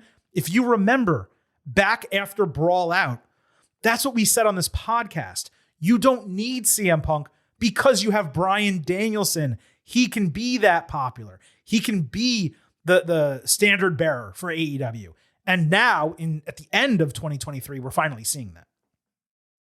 And as we know now, which we didn't at the time, Bryan Danielson played a role in the decision to fire CM Punk. Correct. And so yes, that's, call it leadership, whatever. He made the decision. He steps in for the match, and he's a big part of that company. A tough decision for Danielson too, because he owes at least some part of his career and popularity to Punk, given what happened in WWE when Punk left and Bryan became super popular. And that was the genesis of my take. It happened in WWE. Just do it again in AEW, and they could have, but they didn't. On the 4th, we had The Miz on Raw cut that epic promo, totally memorable, with a John Cena that no one could see. I just thought it was worth mentioning that here. Gunther also made promo of the year contender. Promo of the year contender, no doubt. But it's right up there. It was incredible. Yeah, segment of the year contender, undoubtedly. Gunther made Chad Gable's daughter cry after retaining the Intercontinental Championship in an absolute banger match. We're still wondering if that's going to come back. It seems like Gable's still involved, but we'll find out. On the 5th, NXT completely works fans with Braun Breaker slamming steel steps onto Von Wagner's skull. On the 11th, Matt Riddle gets pulled from WWE events after an incident at JFK Airport in New York. He would never return to TV and soon be fired in a set of releases we'll talk about. Also on the 11th, Nia Jax finally returned to WWE. So she was there in January for just the Royal Rumble, and then 8-9 months later, actually returns on September 11th. I didn't even realize that. Now I'm saying it. She returned to WWE on September 11th, 9/11. Nowhere near as bad, her return, as we thought it would be that night. So that's notable. And then on the 12th, maybe the single biggest day of the entire year, just historically, WWE closed its merger with Endeavor to form TKO. Vince McMahon retained most stock for any individual in the merger, and he takes the executive chairman role, but gives up ownership of WWE for the first time since 1982. Dana White was made CEO of UFC, Paul Levesque, CCO of WWE, Chief Creative Officer, and Nick Khan, the sole CEO of WWE. Like I said, Chris, a monumental moment in the history of professional wrestling. My undoubted biggest headline of the entire year. We've not truly seen much fallout from this on a day-to-day basis other than creative only improving since then, even further than it had already been improved coming out of that Raw after WrestleMania. So it's been nothing but positive for the fan to this point, but nonetheless, just a huge moment in wrestling history, the 12th of September. Has not been good if you're a TKO stockholder, by the way. Fair enough. It opened at 103, got to about 105 the next day or the next week, dropped heavily the week after that, and it's been basically the same ever since. It's currently at 80, so it's dropped about 21% since the stock opened. And it's not really year in review because it hasn't really happened, but there have been talks, and Ari Emanuel, the head of Endeavor, has talked about trying to possibly take Endeavor private again. Don't know if it's going to happen or not, but yeah. So business wise, I don't know. I mean, there've been some layoffs and stuff that happens when you have a merger. The stock has not done much. It didn't improve off of the SmackDown media rights deal, which was kind of the reason the whole merger happened, was because new media rights deals coming. So we'll see what happens with the Raw deal. But yeah, it has not created a market boom for the company. Maybe they had hoped it would, and we'll see in the future if anything else changes with that. Yeah, part of this was capitalizing on the media rights bubble for both WWE and UFC, but that bubble, I'm not going to say it's popped, Chris, but I would say air is being let out of the balloon a little bit. Yeah. And WWE, luckily for them, with SmackDown, still jumped and got good value. The expectation is Raw and then UFC are going to as well. But a lot of these big leagues and networks and brands that are renegotiating new deals, they're not getting the increases, or they're not going to be getting the increases that they expected. Still more than they had previously, just from a percentage standpoint, not what they expected, but nevertheless, the 12th of September, a huge moment in wrestling history. Later that day on NXT, Becky Lynch completed the Triple Crown for the singles titles and the Women's Grand Slam, winning the NXT Women's Championship and kicking off a great run spanning Raw and NXT, including excellent matches with Tiffany Stratton. This, of course, coming out of the excellent matches that she had with Zoe Stark and then Trish Stratus. On the 15th, The Rock reveals on Pat McAfee's show that he was locked in to fight Roman Reigns at WrestleMania 39, although it did not ultimately come to pass. And he kept the door open for WrestleMania 40. Just don't really see that happening. And later that day, Chris, on SmackDown, The Rock follows McAfee, making a surprise return to WWE TV. Unscheduled, they happened to be in Colorado, close to Denver for ESPN's College Game Day. They were in Boulder, about 45 minutes away, decided to come down. They had to rebook SmackDown to put them on the show. And again, right, we're talking about moment of the year and entrance of the year. You got to put The Rock in a finalist. And it's like, this could win because it was truly electric. But how do you compare this to Bad Bunny? How do you compare this to Sami Zayn? It was still quite a moment nonetheless. Yep, and it's what gave me a half point on my prediction. Really cool moment. They did a Rock and Cena backstage, which was nice. I thought they used Rock in a good way on this return. They did. On the 19th, Randy Orton was spotted at the WWE Performance Center after being out of action for like 14 months to that point. On the 20th, Jon Moxley got concussed during Dynamite Grand Slam. That changed the finish to a match, with Rey Fenix ultimately winning the international title, only to drop it soon after because that was not the plan. On the 21st, WWE announced in the morning that it would return to Australia for Elimination Chamber Perth. It also announced in the early afternoon a deal with NBC Universal to air SmackDown on USA Network in fall 2024, with 4 primetime specials also coming to NXT. I would just say this was a surprise. Like, the expectation was Raw would renew, SmackDown would probably end up going somewhere else. But for NBC Universal and USA Network to remain with WWE but change brands, surprising. And again, maybe a harbinger of what's to come, because maybe they just locked up SmackDown and maybe they're going to plan to get Raw as well. We'll find out. Yep, fascinating. We don't know what's going to happen with Raw, but clearly Fox decided to get out of WWE. They didn't see the return that they wanted. Like you said, the air is kind of coming out of that sports rights bubble, so no more Fox in WWE moving forward. So later that same day, after WWE announces these big money deals, they release a bunch of talent, including Riddle as mentioned earlier, but also Mustafa Ali, Elias, Dolph Ziggler, Shelton Benjamin. Those were among the biggest names. Most notable was Ali, just because I mentioned he was getting that new gimmick over. He was set for a title match and was going to win the North American Championship on a big NXT show. And instead, they have to replace him in that match. We'll talk about that in a moment. The timing was odd. Obviously, never great for anyone to lose their jobs. Those 90-day notices of their releases, they just expired. So all of this talent, we're going to start seeing it trickle. Maybe a little bit of AEW, a little bit of TNA. We're already seeing some independent bookings. Obviously, wish everyone the best here. Yeah, none of it was terribly surprising. Ziggler was the only one that was a true surprise, I would say. Yeah, because he'd been there forever. A guy who could always give you a good match and help get somebody over. And curious to see where he pops up, possibly pretty soon. Yep. On the 25th of September, Heels was canceled by Stars. Did you ever watch that show? I think I watched like the first episode. I'm a fan of that actor from Arrow and wanted to get into it. I just kind of never got around. I don't have Stars, so I kind of would have had to go out of my way, and I just never got around to it. Season 1 is rough, but if you can get past the midway point of season 1, it's still worth watching, I would say, for 2 seasons. So go watch that if you have not. On the 26th, again, 5 days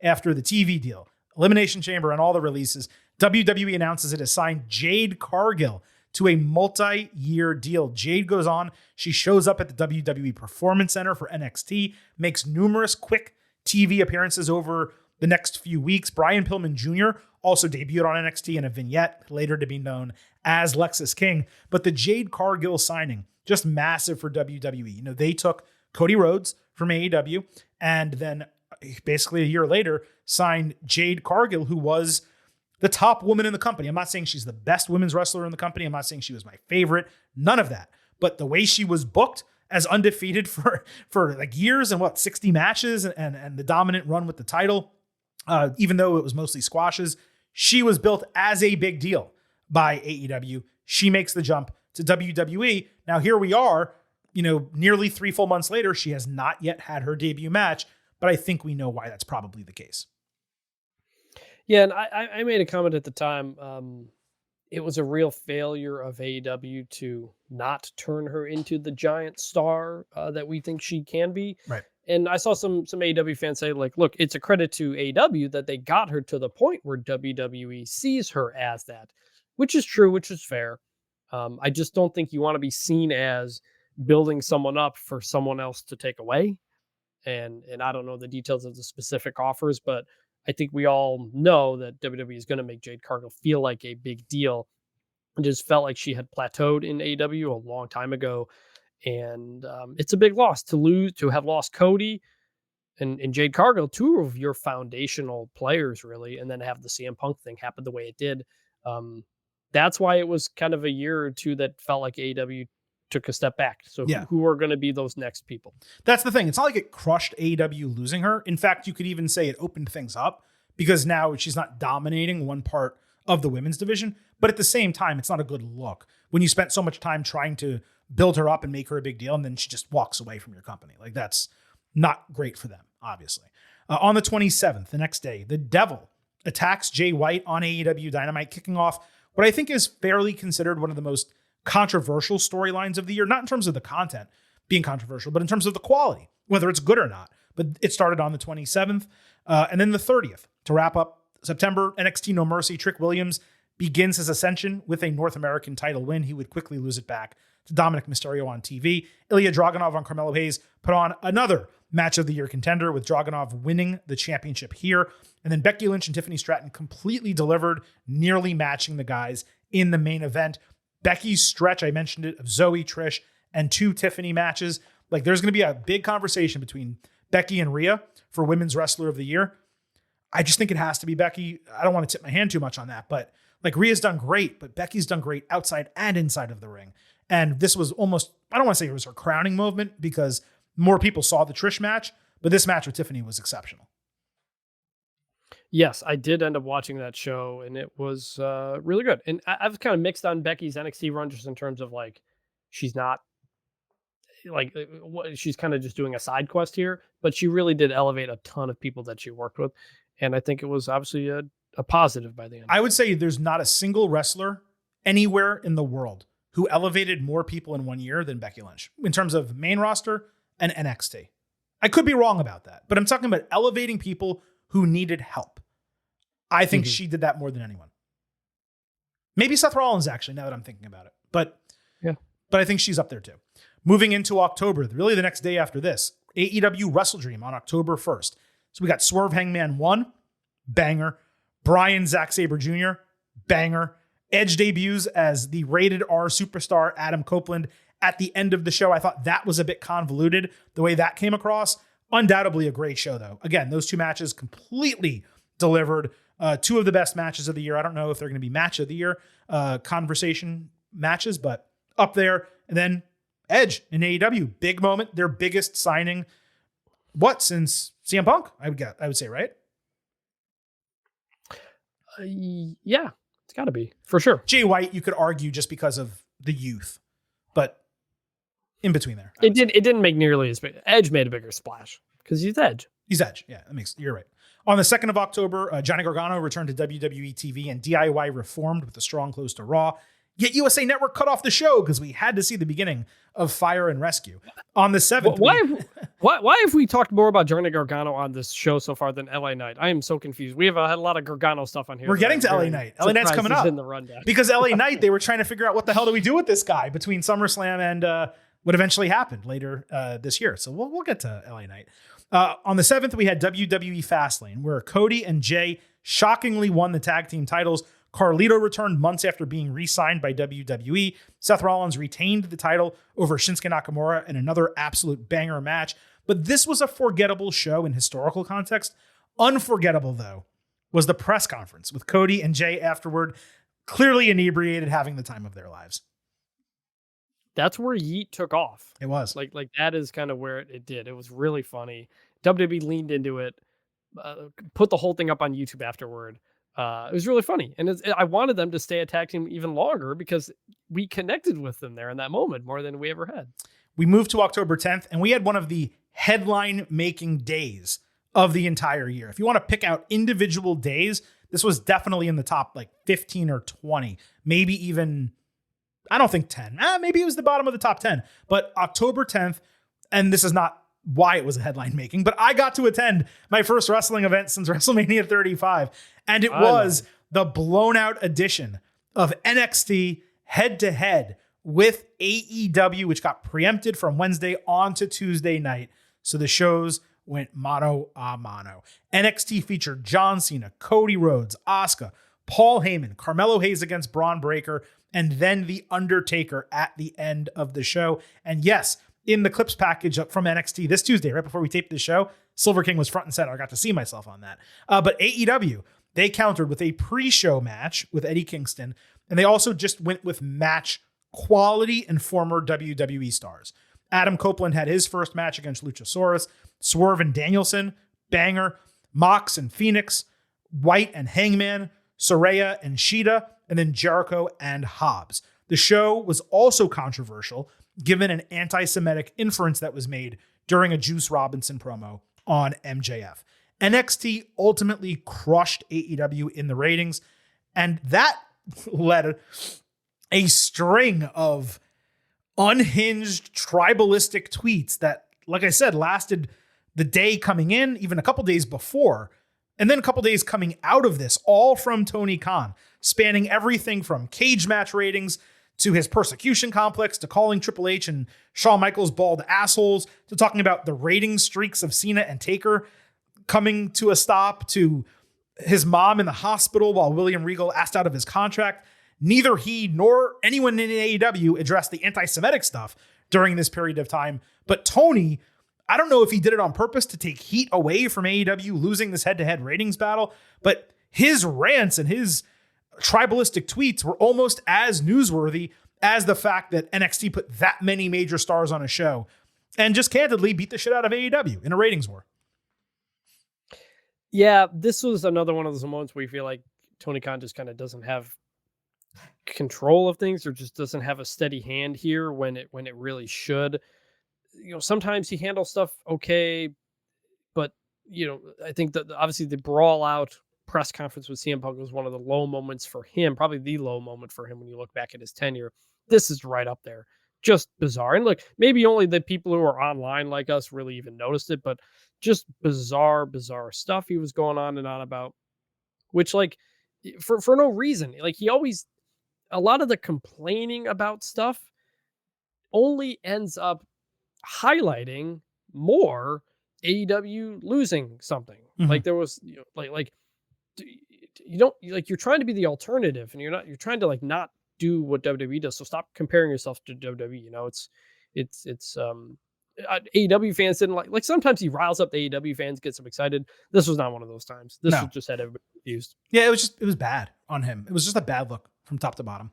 On the 13th, finally, we're getting to him. L.A. Knight. He was put front and center on SmackDown with John Cena getting his back, head-to-head with Roman Reigns. Nick Aldis also debuted in WWE as the SmackDown general manager. Reigns and Cody Rhodes had the face-to-face, teasing the WrestleMania match. This was one of the most newsworthy and interesting SmackDowns of the entire year, I thought.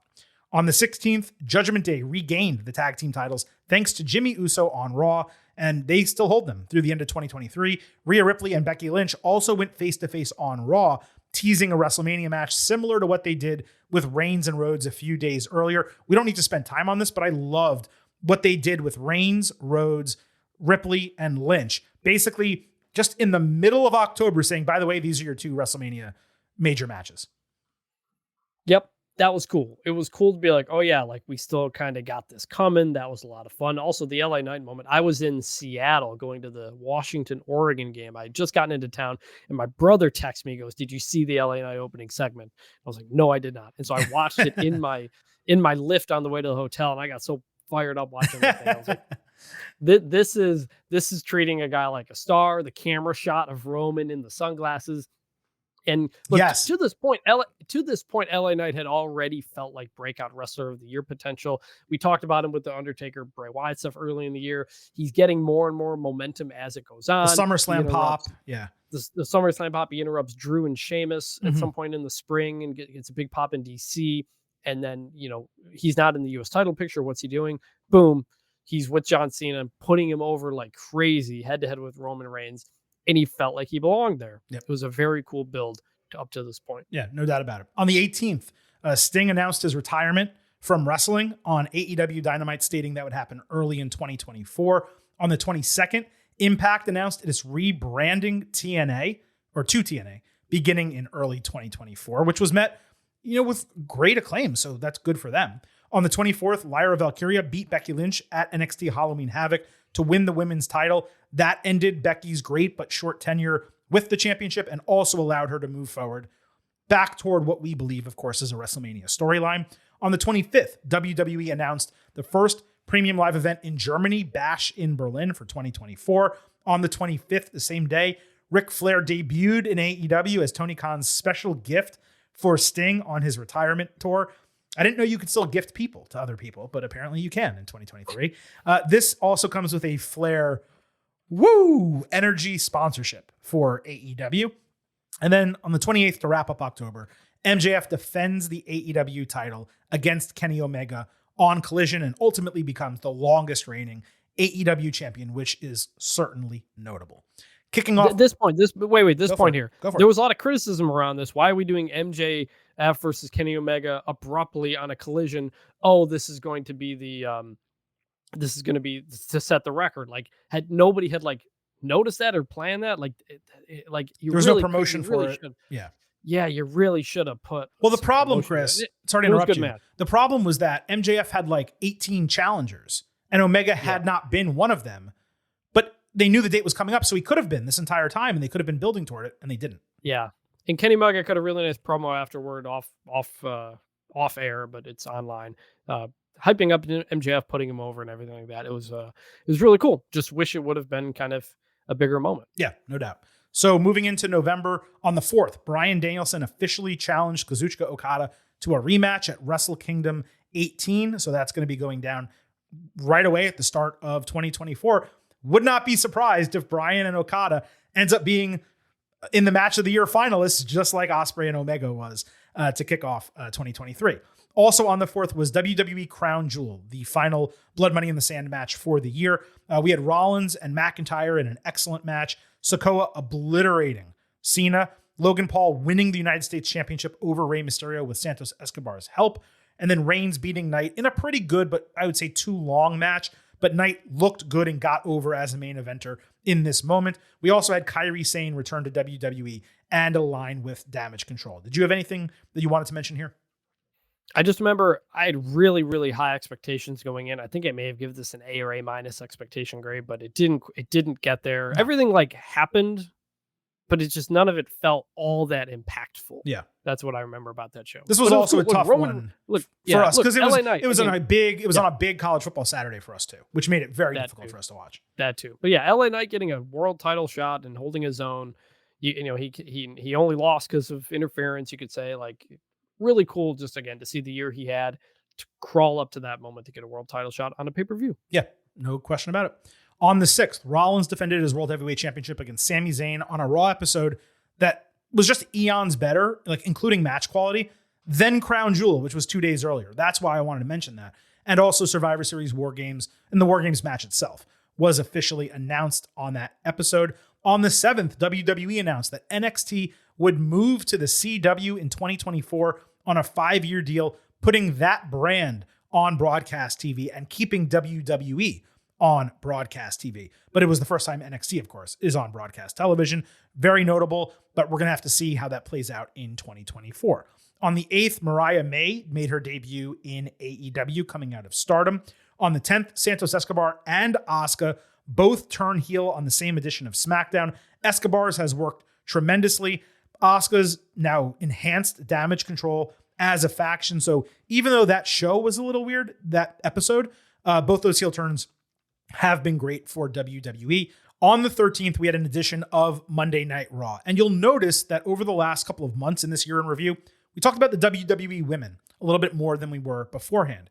It was on this episode where it became obvious that these post SummerSlam booking changes that we had seemed to be seeing had actually taken effect. And the women's division had truly improved for the better. Over a 1-week span, 80% of the active healthy roster was used on television. And that was a statistic that repeated itself for basically an entire month. And now, as we sit in December, because we don't really have another chance to talk about it, the women's booking is eons better than it was the first half of 2023 and certainly the latter half of 2022. It feels like they're finally being treated, maybe not on par with the men, but closer than they have been since WrestleMania 35, since the women main evented WrestleMania.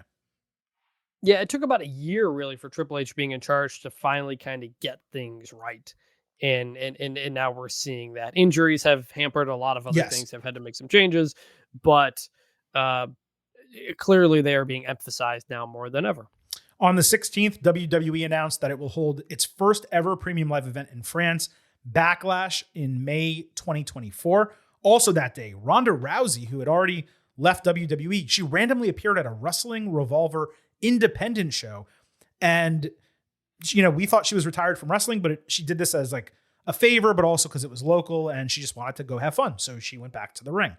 On the 17th, SmackDown and Collision went head to head, but neither AEW nor WWE made a big deal out of it. They almost acted as if it didn't happen. They didn't book their shows special. There was no ranting on Twitter. There was nothing. Santos Escobar put on a heel promo clinic, one of the best promos of the year. Charlotte Flair and Becky Lynch made amends on TV for the first time since their very public split. Rousey then did the same match that she did at Wrestling Revolver for a taped episode of Ring of Honor after Collision on that same night, the 17th. So just a notable edition of SmackDown on the 17th. On the 18th, we had AEW Full Gear.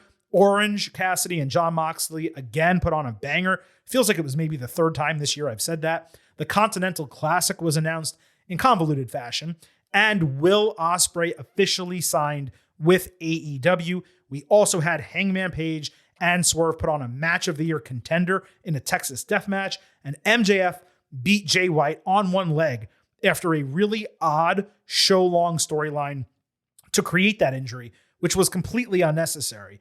But what I'm going to remember from Full Gear is not that. It's Hangman and Swerve. No question about it.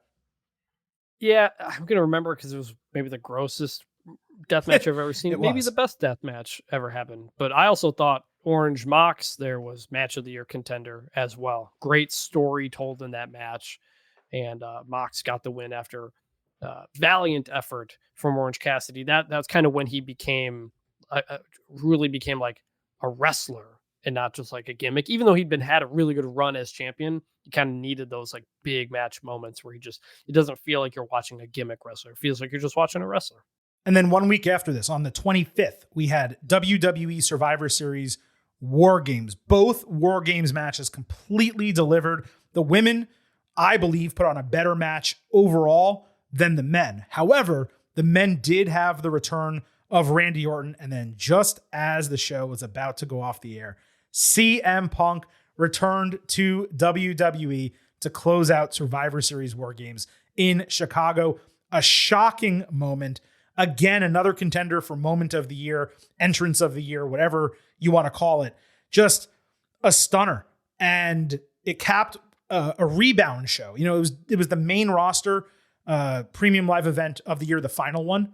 And WWE needed a big rebound for that show because, you know, Night of Champions wasn't that strong and Fastlane wasn't that strong either. This was a big bounce back. They ended the year on a high note. And CM Punk, obviously, as we're going to talk about in December, has played a big role already and will continue to in 2024. Yeah, the thing we never thought might ever happen again. CM Punk returns to WWE, wild, set everything ablaze, highest social media views they've ever gotten on a bunch of stuff. A bunch of people who don't follow wrestling were paying attention to it. My wife was interested. She's generally only ever interested in CM Punk. That got her interested in that. And I think back to that moment when he showed up at the Raw in Chicago back in the early part of the year and the seeds that may have been planted for a reunion. And here we are. And now finally moving into December. On the 1st, Mackenzie Mitchell was fired from WWE in a move that felt random and even now still does not make much sense.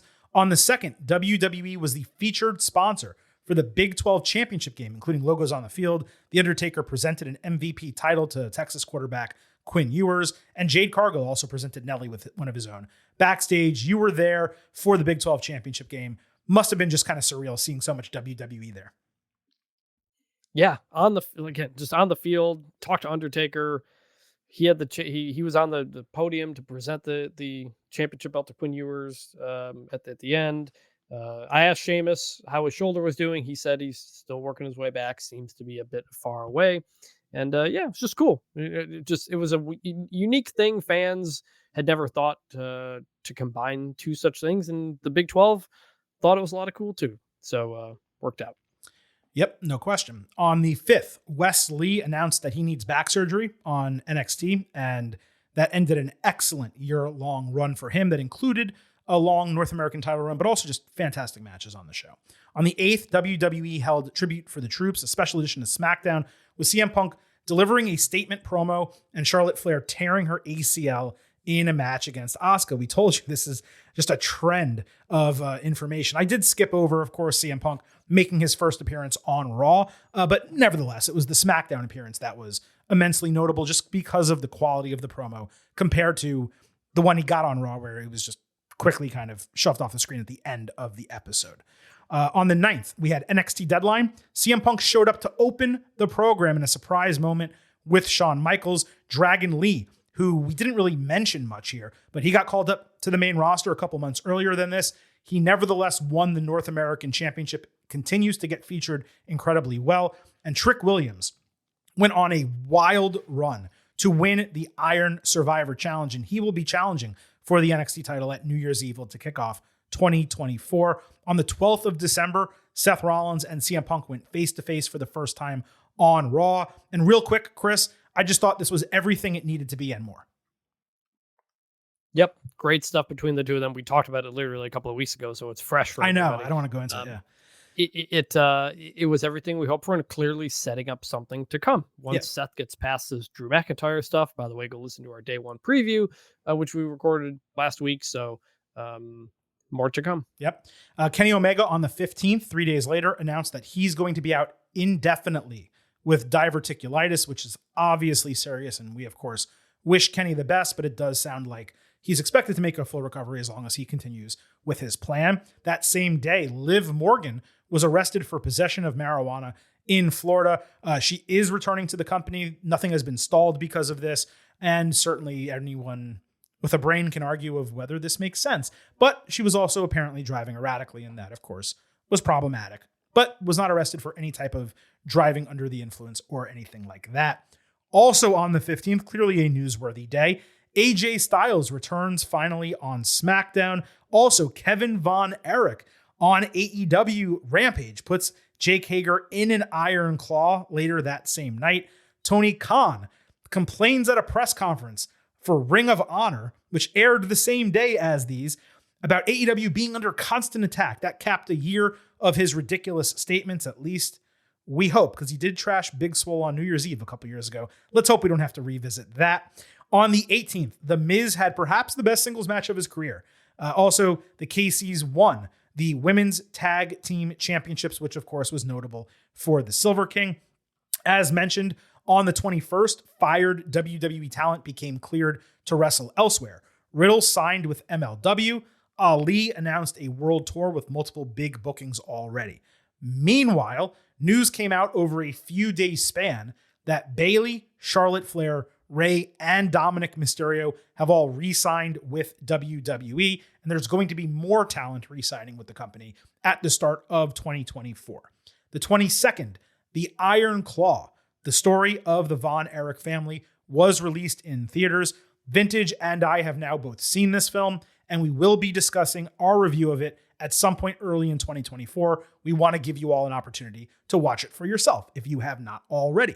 Also on the 22nd, Hiroshi Tanahashi was named president of New Japan Pro Wrestling in a surprise move that will have immediate reverberations at Wrestle Kingdom to start 2024, but certainly as the entirety of the next year plays out. Huge news over in New Japan. I mentioned this at the start of the show, Chris, with Shinsuke Nakamura wrestling for Pro Wrestling Noah on January 1st. Well, on the 23rd and 24th of December, it was teased and then announced that WWE is going to allow Charlie Dempsey, who's currently in NXT and the son of William Regal, to go to All Japan and wrestle for the Triple Crown title, which is just absolutely wild. So 2 WWE contracted talents. Actually, let me correct that. 3, because we also had Carl Anderson wrestle at Wrestle Kingdom.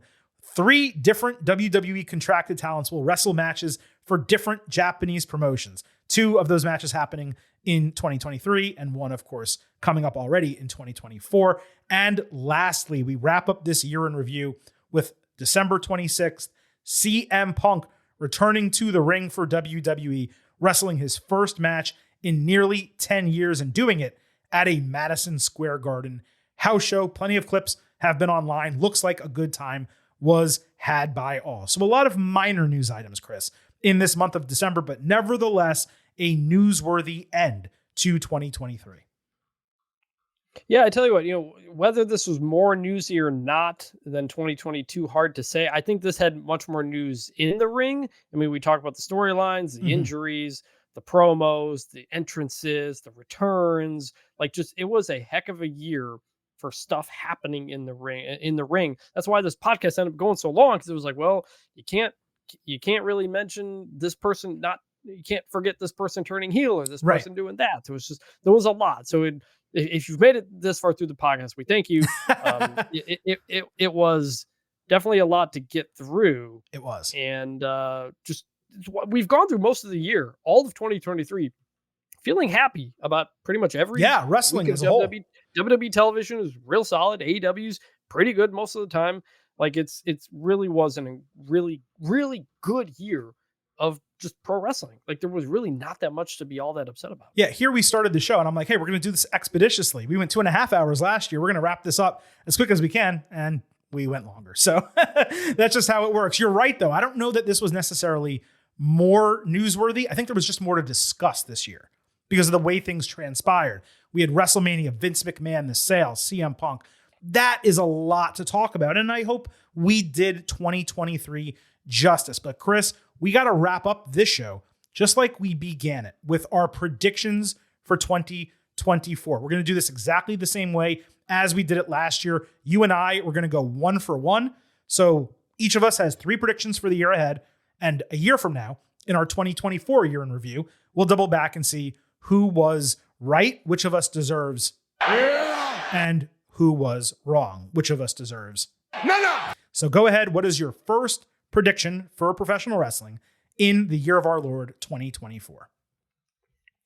Raw will stay on USA Network and stay on Mondays in the new TV deal. I think NBC USA going with SmackDown first was notable for a lot of reasons. Maybe they're unsure about Raw. There's been a lot of talk about moving Raw potentially, especially as ESPN is potentially adding more Monday Night Football games, more doubleheaders. That is could be a reason to move it off of that.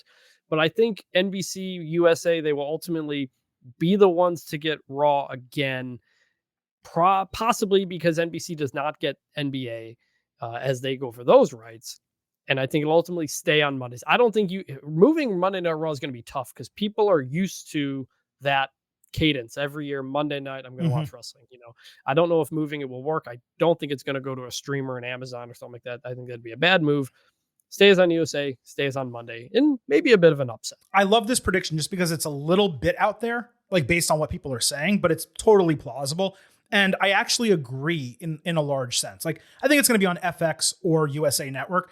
And moving off Mondays, like, I just don't think the gamble is worthwhile. Though, to your point, the NFL is dominating Mondays. They're adding double headers. They're doing more weeks. There's a playoff game, I think a wild card game now on Monday. Also this year, the college football playoff semifinals and championship. Next year, there's going to be an expanded playoff. Who knows if some of those games fall on Mondays as well. So now, instead of it being 4 straight months, WWE is looking at like 5, maybe 5.5 months of the year where their ratings are not cannibalized, it's the wrong word, but where their ratings are under attack by the NFL and by football. And it's like, why wouldn't you move off to Tuesday? But the idea of it staying under NBC Universal, which already has the WWE Network content on Peacock, it just makes way too much sense to be with one brand. But WWE wants to get as much money as possible. We will find out. I'm going to give you a very similar prediction, actually, because this was one of my 3. AEW remains with Warner Brothers Discovery for all of its content, and it actually finally gets a streaming deal on Max. They're doing the Bleacher Report thing over there. I think they're going to put all the pay-per-views, and I think they're going to put all the reruns of the shows on Max in 2024. Yes, I think people are making too much of the WWE WBD type of conversations that are or are not happening. I don't know.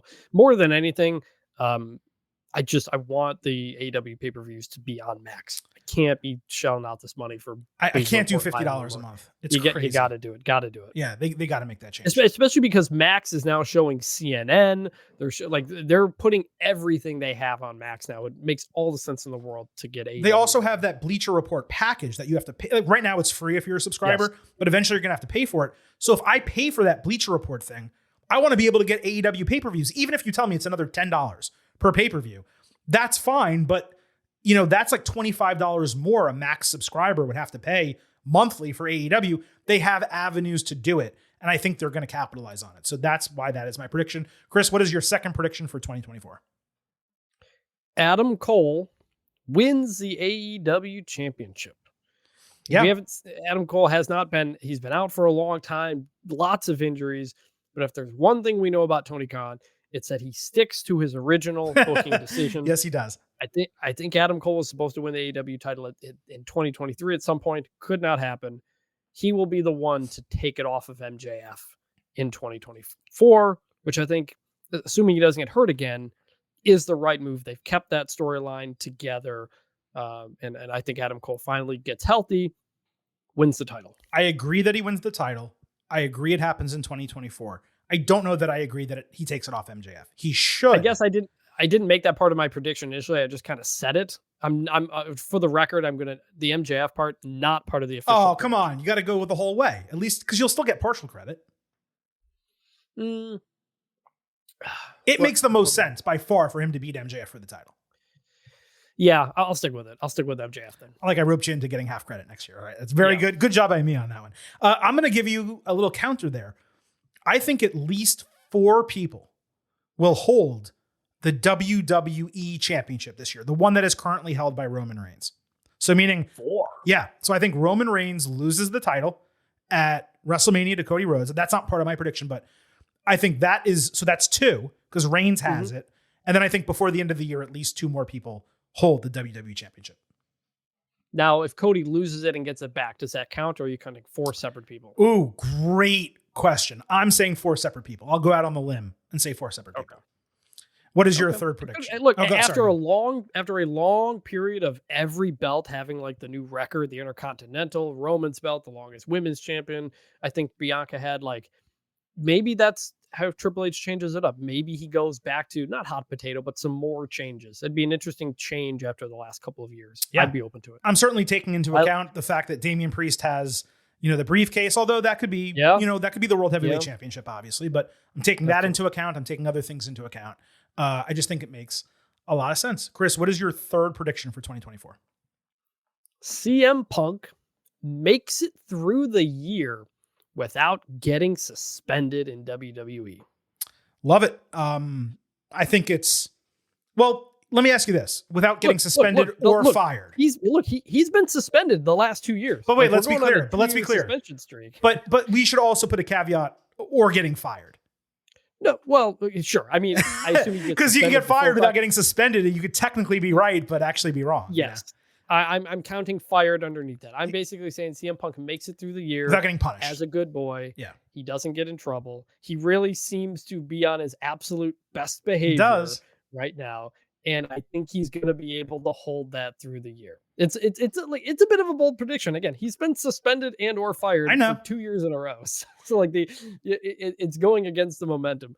But I just think for what we've seen so far from him, perhaps almost despite AEW, perhaps he will continue to stay on his best behavior. Well, I think that's asking a lot from him. I think that's a huge part of the motivation, to be honest with you. Also, the fact that it's his last chance. You know what I mean? But I think that's probably going to come true. I don't know that that's as far out on the limb as you think it is, but it is a good prediction for the year, no question. And my final prediction is that Mercedes Moné, Sasha Banks returns to WWE as early as next month, as early as January, as late as WrestleMania, but at some point in 2024.